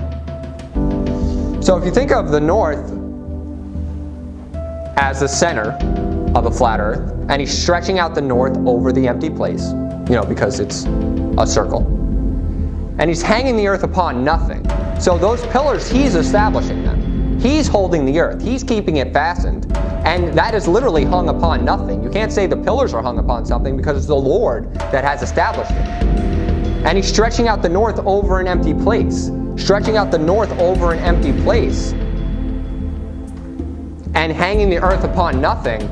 But in the heliocentric model of the earth is hung upon the gravity of the sun. People say, oh, because it's spinning in space, it's hung upon nothing. But it actually, if it's tied to the gravity of the sun, it is hung upon the sun's gravity. And it is hung upon the weight or the mass of the sun.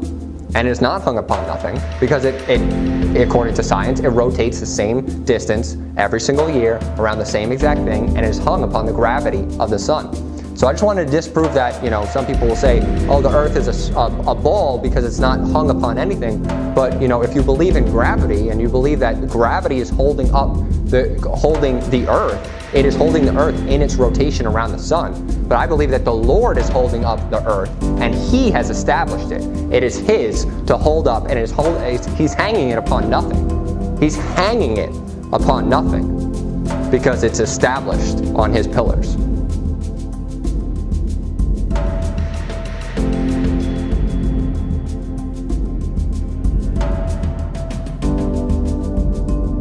He usually hangs something from the top. And he's hanging it upon nothing. He's holding it with his pillars. And it says in Job 38, verse 6, it says in verse 6, whereupon are the foundations thereof fastened, and who laid the cornerstone thereof? He's talking about the world.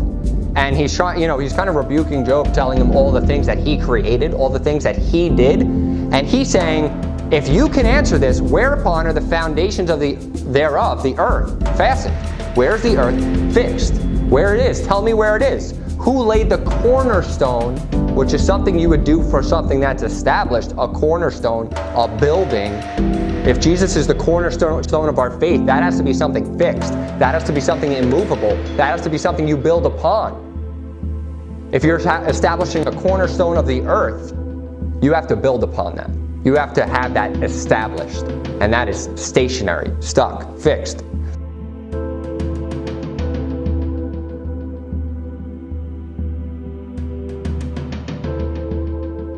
I'm going to prove to you that the earth is a flat surface. Go to Genesis chapter 1. Genesis chapter 1. So throughout the Bible, almost 40 times, the Bible will use the word face.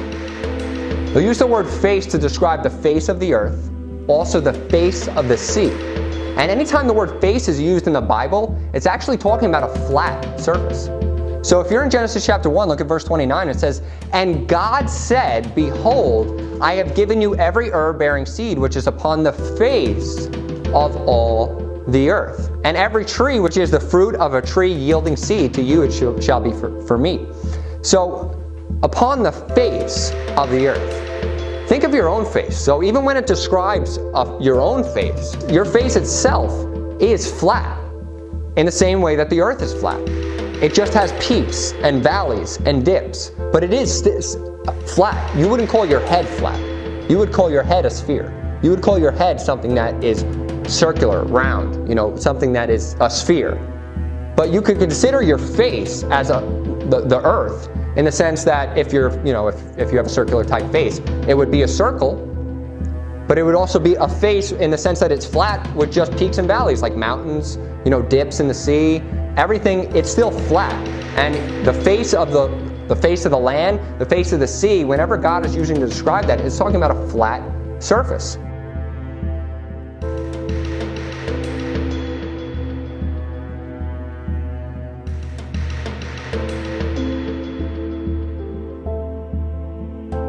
So this is at sea level, and there's a reason it's called sea level, because it's level.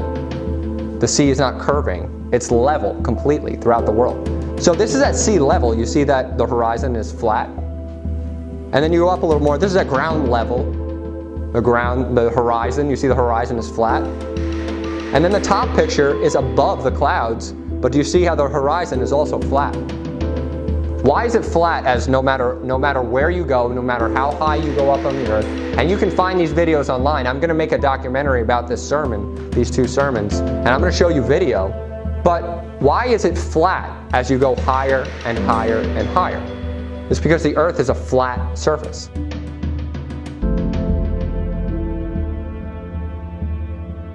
So the horizon will rise with you, and it will remain flat no matter what field of view you are seeing, because remind you, we talked about how all the converging lines of your vision going down a hallway.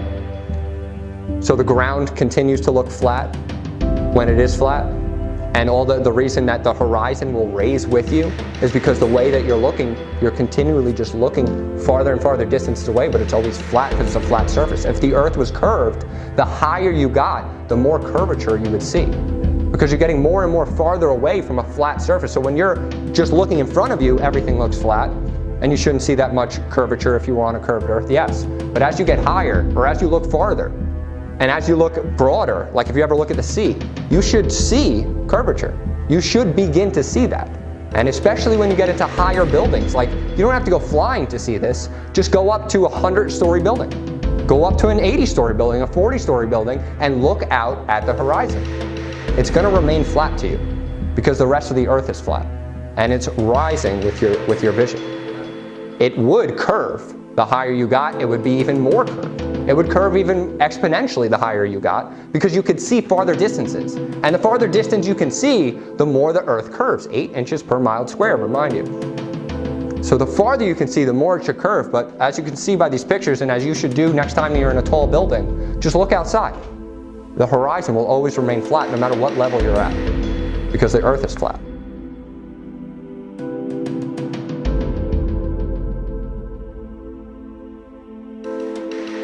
Numbers chapter 22. So remember how I described how your face was flat, and how any time the word face, whether it be talking about the sea or the land, is describing a flat surface?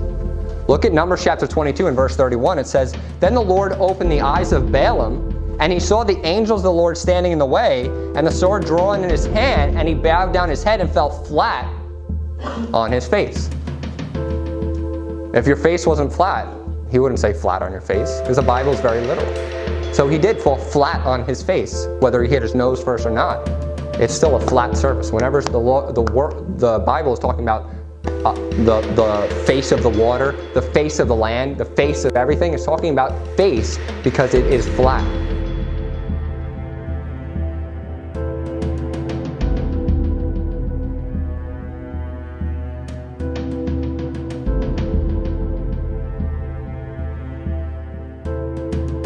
So if you look in Genesis 7 and verse 23, it says, "Every living substance was destroyed, which was upon the face of the ground."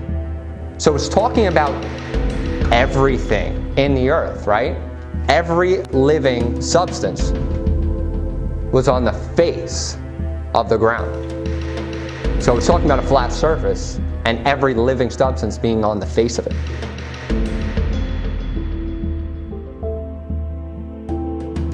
Genesis 7, look in verse 18. It says, "The waters prevailed and were increased greatly upon the earth, and the ark went upon the face of the waters."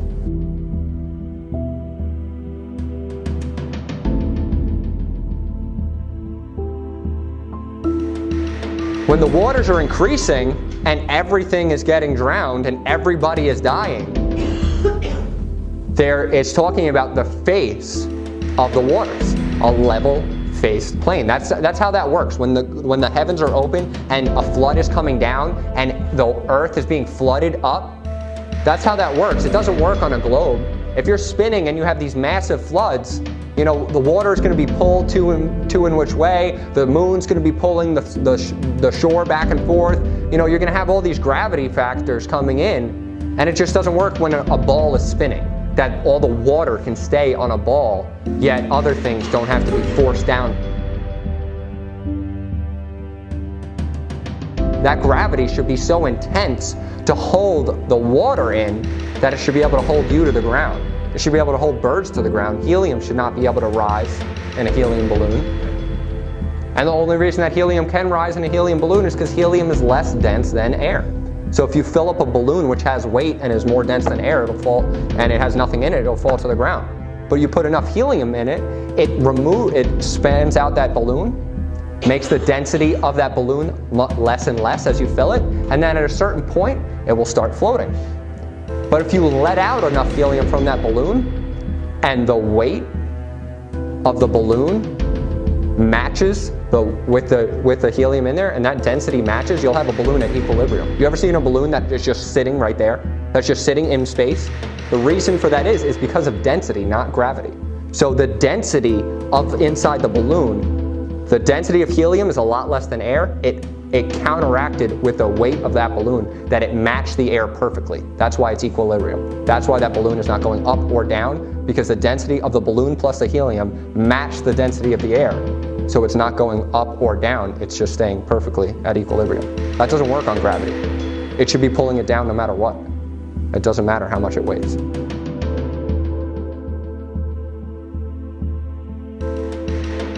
Genesis chapter 1 and verse 2 says, "The earth was without form and void, darkness was upon the face of the deep, and the Spirit of God moved upon the face of the waters." So it's, again, talking about a level plane.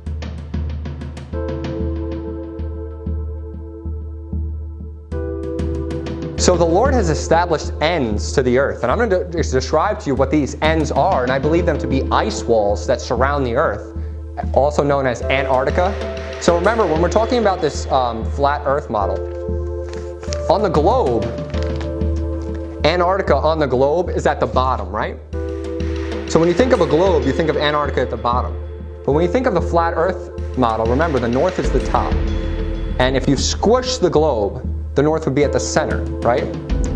So what does Antarctica become? It becomes the ends, all the way around 360 degrees. So their globe model is actually false. They make it seem like a continent, but what it really is it's the ends of the earth. And the reason that those ice walls, those ice shelves are so high is because they're holding in the earth. They're holding in the waters. They're holding in everything. And God has established it. Look at Zechariah chapter 9 and verse 10. It says, "And I will cut off the chariot from Ephraim, and the horse from Jerusalem, and the battle bow shall be cut off. And he shall speak peace unto the heathen, and his dominion shall be from sea even to sea, and from the river even to the ends of the earth." So God has established ends to our earth.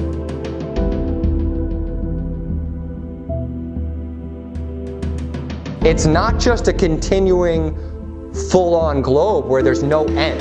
You can literally, if it's a globe, you can go from one point around in a circle, in a circle, in a circle. You can do that here on a flat earth model if you're going around the North Pole. So you can do that. But if you just fly straight, if you're not, turning, you'll hit the end of the earth. Because there are ends. And we're going to go over a lot of verses that talk about this. But this is just one. It says, from the river even to the end of the earth.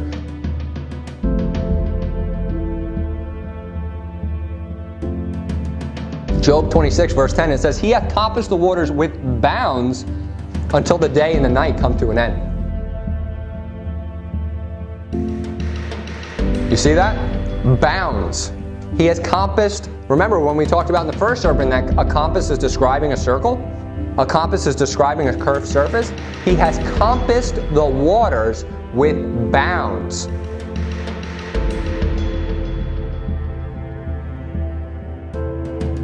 until the day and night come to an end. So those bounds are there. Those bounds are established.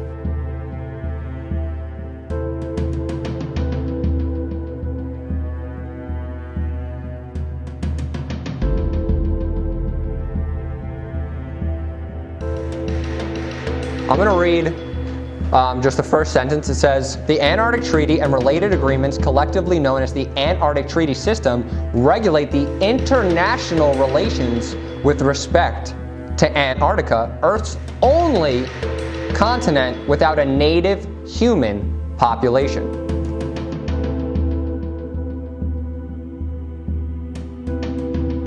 If we're on the Earth and there's just one continent on the bottom, you think we're not going to go to it?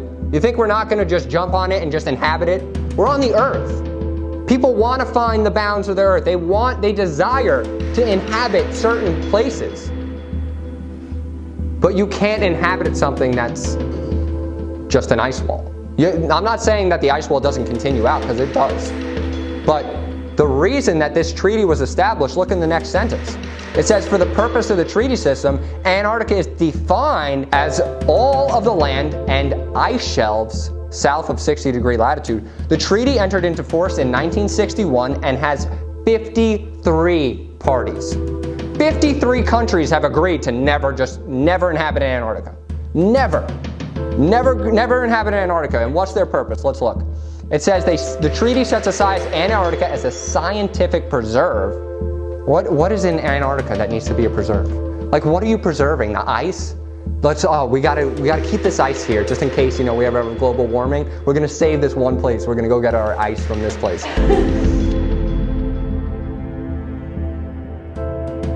And then it says, a scientific preserve establishes freedom of scientific investigation and bans military activity, except for the US, who has all of their military there and protects it with fighter jets. If you go to Antarctica, it's like you flew over the Pentagon. I'm serious. If there's a place, if you just fly to Antarctica, you just don't let anybody know, you're just I'm gonna fly to Antarctica, they'll shoot you down. Or they'll race you down if you don't stop. Because you're going to figure out that there's an end of the Earth. You'll figure that out. They don't want us to know that.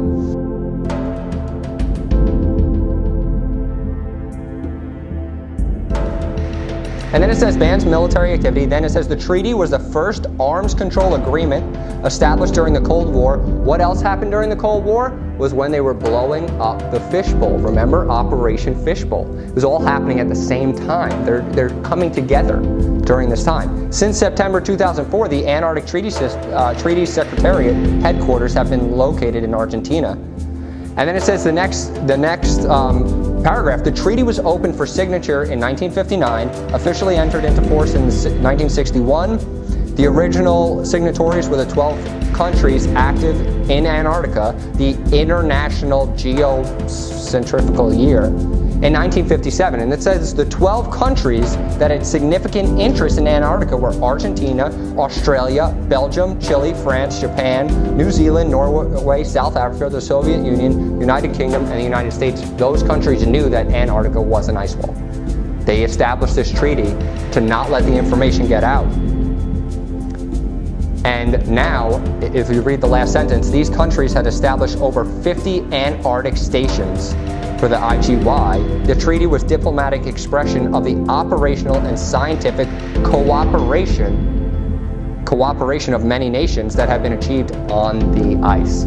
So the reason for this Antarctic treaty system is so that the information never gets out that there's an end to the Earth. They don't want you to know that. They don't want you to realize that Antarctica is not a continent to be inhabited. They want you to think that Antarctica is just some scientific region where we're just doing a lot of studies. We're just finding out how cold it can get here. Let's just figure that out first. No, what they don't want you to see the end. They don't want you to see that the world has ends.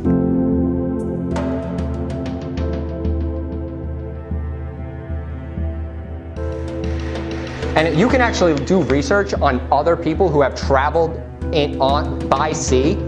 Like, I'm talking before this military ban, where they just say, I traveled around the Earth and I could not get past the ice wall. There's papers of people that were actually, trying to find other land, trying to go out and explore in the 1800s and the 1600s, and they literally said that they just came to an ice wall where they literally just had to travel around the whole Earth in an ice wall. And you can read their first-hand accounts of all this happening. And there's people who have tried to fly to Antarctica, and they were taken down by the military. All this information is available to you. These are the ice walls that are encasing the Earth. Those don't look too small, do they? Why don't you fall off the edge? It's because of these giant ice walls that God has established, which he says in Job chapter 26, verse 10, he hath compassed the water with bounds until the day and night come to an end. So until day and night are over, these bounds are staying. These bounds are established.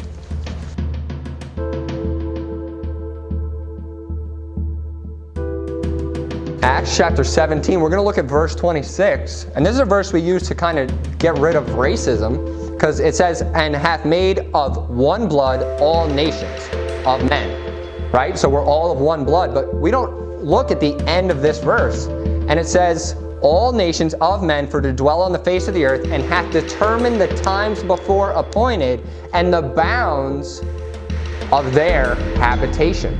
So God knows our bounds. He has established it. We're all of one blood. We're all together. We're all from the same gene pool, and he knows our bounds. He has set our bounds about.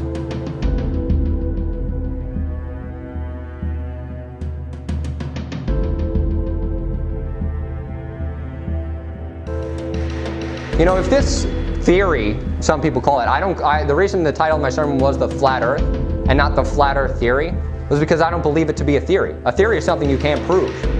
And if this theory wasn't true, would I be able to find this much scripture on it? 2 sermons worth of scripture, 12 pages? Turn to Job chapter 38, verse 8. Who shut up the sea with doors when it brake forth, as is it issued out of a womb? When I made the cloud the garment thereof, so the cloud is the covering of the seas, and the thick darkness a swaddling band for it, so the thick darkness above the clouds, a swaddling band for it, and break up it for a decreed place, and set bars and doors, and said, hitherto shalt thou come, but no further. He's talking about the sea. Hitherto shalt thou come, but no further. And here shall thy proud waves be stayed. The bars and doors, the ends of the earth. What's holding in the sea is the bars and doors. And he said, thy proud waves will be stayed. So nothing, no water is breaking through these bars. No water is breaking through Antarctica or the ice wall that God has created to bound the earth, to bind it together.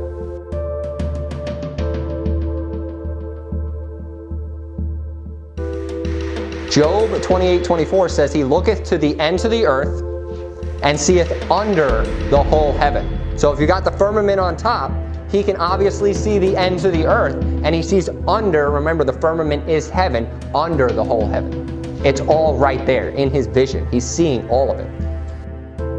And then you're in Psalm 103, look in verse 11. It says, for as the heaven is high above the earth, so great is his mercy toward them that fear him. So remember, as the heaven, in Genesis 1 verse 8, it said, the firmament is heaven. He called the firmament heaven. So as the heaven is high above the earth, so the firmament at the center is the highest point. Because remember, it's like a dome, a glass dome. As high it is above the earth, so great is his mercy towards them that fear him. And as far as the east is from the west, so far hath he removed our transgression from us. So, mind you, there's 2 ways to look at this. God could establish a north, south, east, and west, in the sense that he could make not north the center, but make north like over here, and west over here, and east over here, and south over here. So that's a very long distance. Or, if you look at it the flat earth model with the disk, because the disk has magnetism, which is how we describe the sun rotating at different paths around the center. If this is the north, in the same way that you could think of it, I guess, with the globe, but if this is the north, and the east and the west are relative to the north, the east and the west are pretty much infinite, right? Because you're going from, if you're always traveling to the right in a circle, you're always traveling east, if you're looking at it that way. And if you're traveling this way, you're always traveling west in a circle around the north. Because remember, the north is the center, and we're talking about circles east to west. But also, if God's thinking that if God's way is that the north is up here and east and west and south are here, at least that's a very far distance. Like, we know that for sure. So, but in the flat earth model, the north is the center because it helps with understanding magnetism, because the north pole is the center. That's why when your compass points north, it's pointing towards the center of the disk. So when a disk has magnetism, you think of north and south of the magnetism. The north is the center point of the disk, and then as you get farther out to the very outer spaces, the very outer ends, it's south. And that's how seasons work on a flat earth, because you have the sun and the moon, right? And they're always traveling at different distances from the north, but they're compassing in a full 24-hour period. So, if you live in this area, when it's summer for you, the sun is going to be very close. But when it's winter, it's getting farther and farther away. And if you live in this area, around the equator, that's why the equator is always so hot, is because the sun will be around the equator the most. If it's starting here and going out farther, and then eventually coming back in, it hits the equator twice, right? As it goes out and as it comes in. That's why the equator is usually the hottest point. That works on the flat earth model, because you have the sun coming in here for a season, coming out there for a season, then coming back in until it's summer. And that's how the equator works.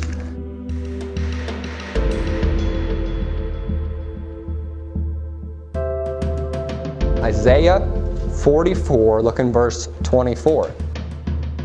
Thus saith the Lord, thy Redeemer, he that formed thee from the womb. I am the Lord that maketh all things, that stretcheth forth the heavens alone, which spreadeth them abroad the earth by myself. Abroad the earth. He's stretching the heavens above the earth.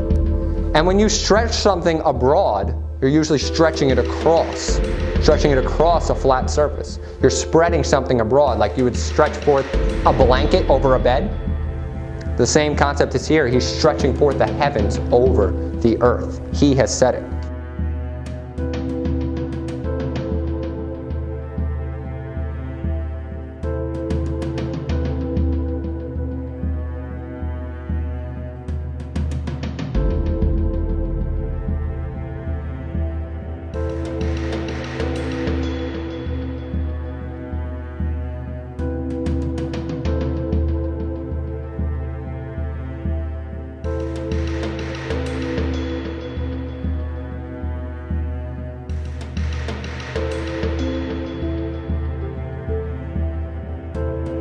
We're just going over a couple more verses that show that the earth has ends.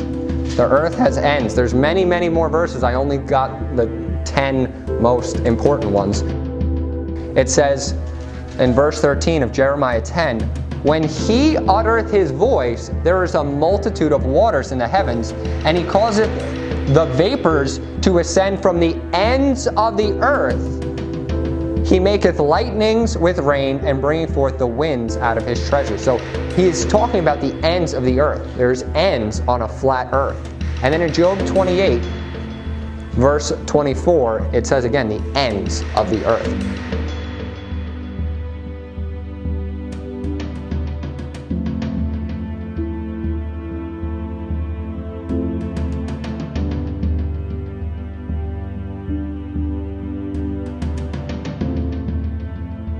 And what you're seeing here is the sun with clouds in front of it, but also clouds behind it. You see those clouds behind the sun?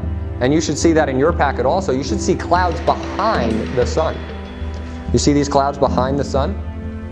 Do you know why that is? It's because the sun is rotating around the earth, not outside of the earth. There's no clouds in space. There's no clouds. There shouldn't be clouds behind the sun.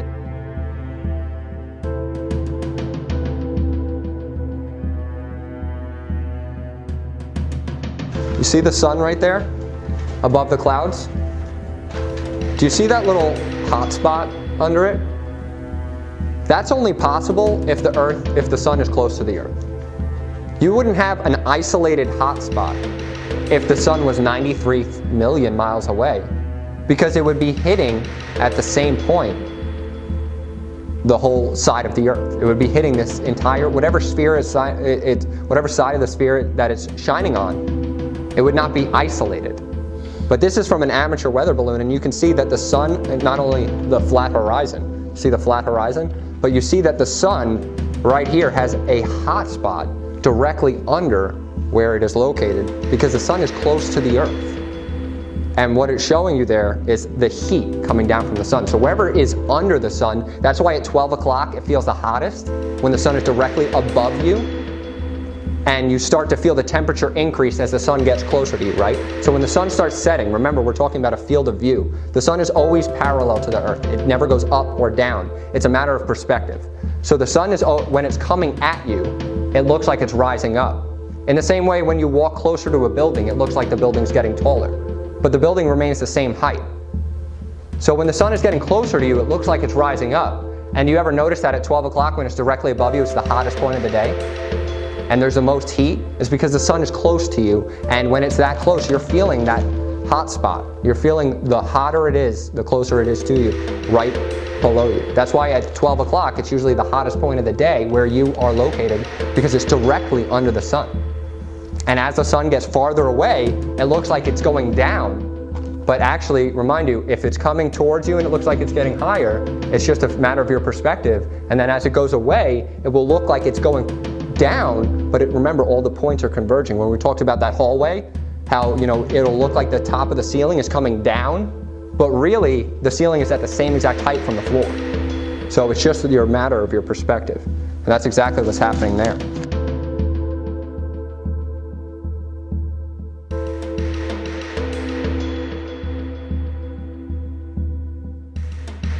So you're in Psalm 19. Look at verse 4. It says, their line is gone out through all the earth. Remind you, we were talking about that line, right?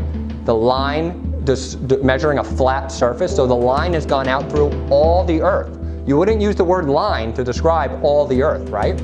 But that's not even the most important part of this verse. I like that verse. I like that part of it. But look what it says. Their words to the end of the world, in him that has set a tabernacle for the sun. So what's the subject of these few verses? The sun, right? Setting a tabernacle for the sun, which he has, with the firmament. Which is as a bridegroom coming out of his chamber, rejoices as a strong man to run a race. His going forth is from the end of heaven, and his circuit unto the ends of it, and there is nothing hid from the heat thereof. So a circuit of the sun is describing the sun moving in a circuit, not us moving around the sun. So when you think of a flat earth, and remember we keep going back to this picture, it's the sun that is circuiting around the earth. The sun circuits around the earth. And it says his circuit unto the ends of it, so it does. Remember, we're talking about it starting in the center of the north and then circuiting out towards the ends and then coming back in for a season. So its circuit does reach the ends of the earth. And then it comes back to the center. And there is nothing hid from the heat thereof. So it is encompassing the whole earth.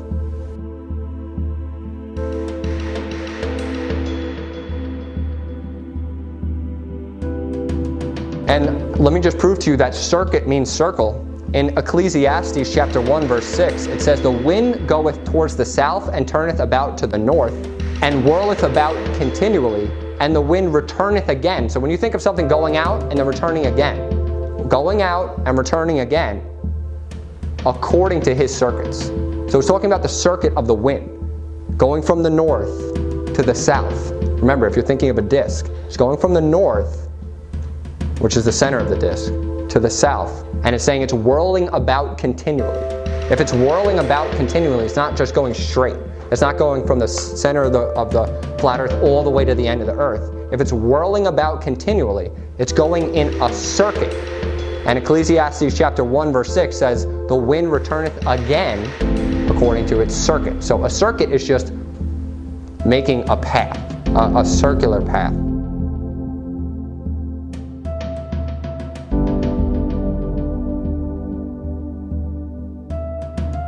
Turn to Job chapter 9, verse 7, because remember, I'm trying to prove to you that the sun moves, not the earth. The sun moves, not the earth.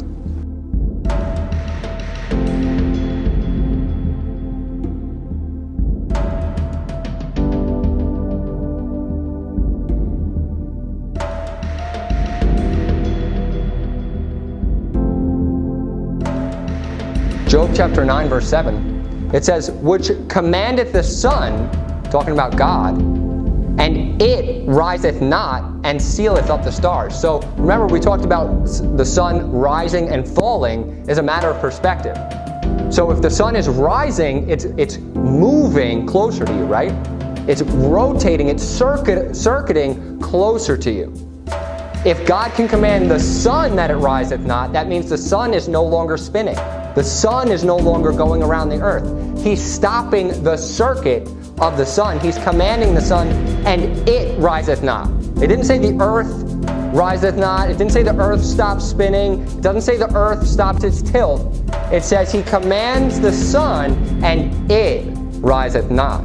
It's talking about the sun making its rounds, its circuit about earth.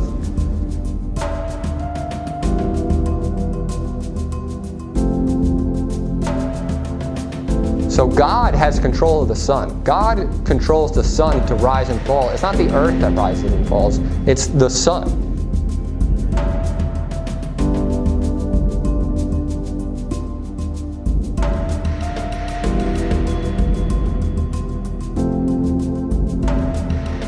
So in Joshua chapter 10, look in verse 12, it says, then spake Joshua to the Lord in the day when the Lord delivered up the Amorites before the children of Israel.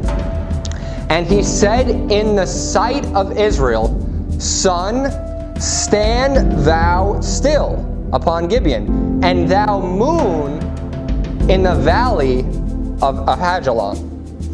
And the sun stood still and the moon stayed. So what is this saying? It's that saying that the sun and the moon are the ones that are rotating. It's the sun and the moon that he's commanding to stay still. He didn't say, earth, rotate thou not. He didn't say, earth, spinneth thou not. He said, sun, stand thou still, thou and thou moon. Because the sun and the moon are rotating. And then it says, and the sun stood still and the moon stayed. So the sun and the moon didn't move. And then look what happens from that.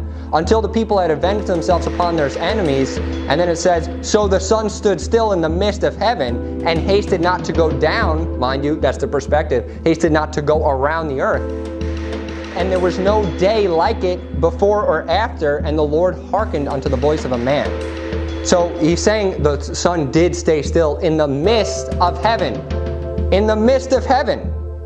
So it's the sun that is staying still in the firmament of heaven and not going down or not rotating around the earth, because when it's talking about this, it's talking about from the perspective of a man. So if it's not going down, it means it's not rotating past him. It's not leaving his field of view. It's the sun that is staying. And when the sun rises, it's talking about the starting of a day and then coming back down. You know, but it's the sun is actually staying parallel. But it looks like it's going up and down, just a matter of perspective. But it's the sun it's the sun that's moving, not us. It's the sun that is being stayed and the moon that is being stayed. Why would he stop the moon? If you didn't believe the sun verse, why would he stop the moon? What would that matter? What would it matter to stop the moon? The reason he stopped the moon is because the moon is giving a light by night. So if you just stop the sun, the moon's going to come up and just hit the sun. It's not going to have the proper rotation around the earth. If you stop the sun, if you didn't care about the sun part, and you're just like, oh, he stopped the earth. Why would he stop the moon? The moon could just keep rotating. The moon has nothing to do with it. The moon isn't going to affect anything in a globe earth. It's because they're two great lights, and he stopped both of them because they both have to be stopped in an enclosed system. Habakkuk chapter 3. In verse 11, it says in chapter 3, verse 11, it It says, the sun and moon stood still in their habitation. At the light of thine arrows they went, and at the shining of thy glittering spear. So the sun and the moon are what's rotating. It's not the earth. Whenever it's saying they're standing still, it's talking about a miracle, something that happened that was weird, something that was crazy, something that God did. It's a miraculous thing to make the sun and moon stop, because they are what's giving light upon the earth. It's not the earth that's rotating around the sun. It's God who's rotating the sun around the earth. With that in mind, turn to 2 Kings chapter 20. 2 Kings chapter 20, look in verse 8. It says, and Hezekiah said unto Isaiah, what shall be the sign that the Lord will heal me, and that I shall go up unto the house of the Lord the third day?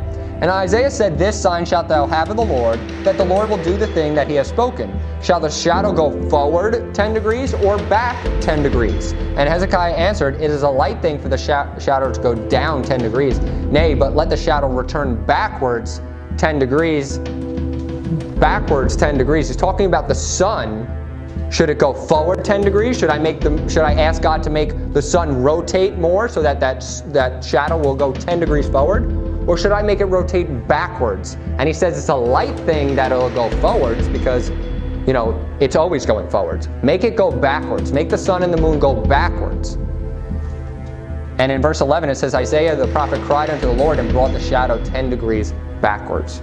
Because it's the sun that's rotating around the earth. He's bringing the sun backwards, by which it had gone down in the dial of Ahaz.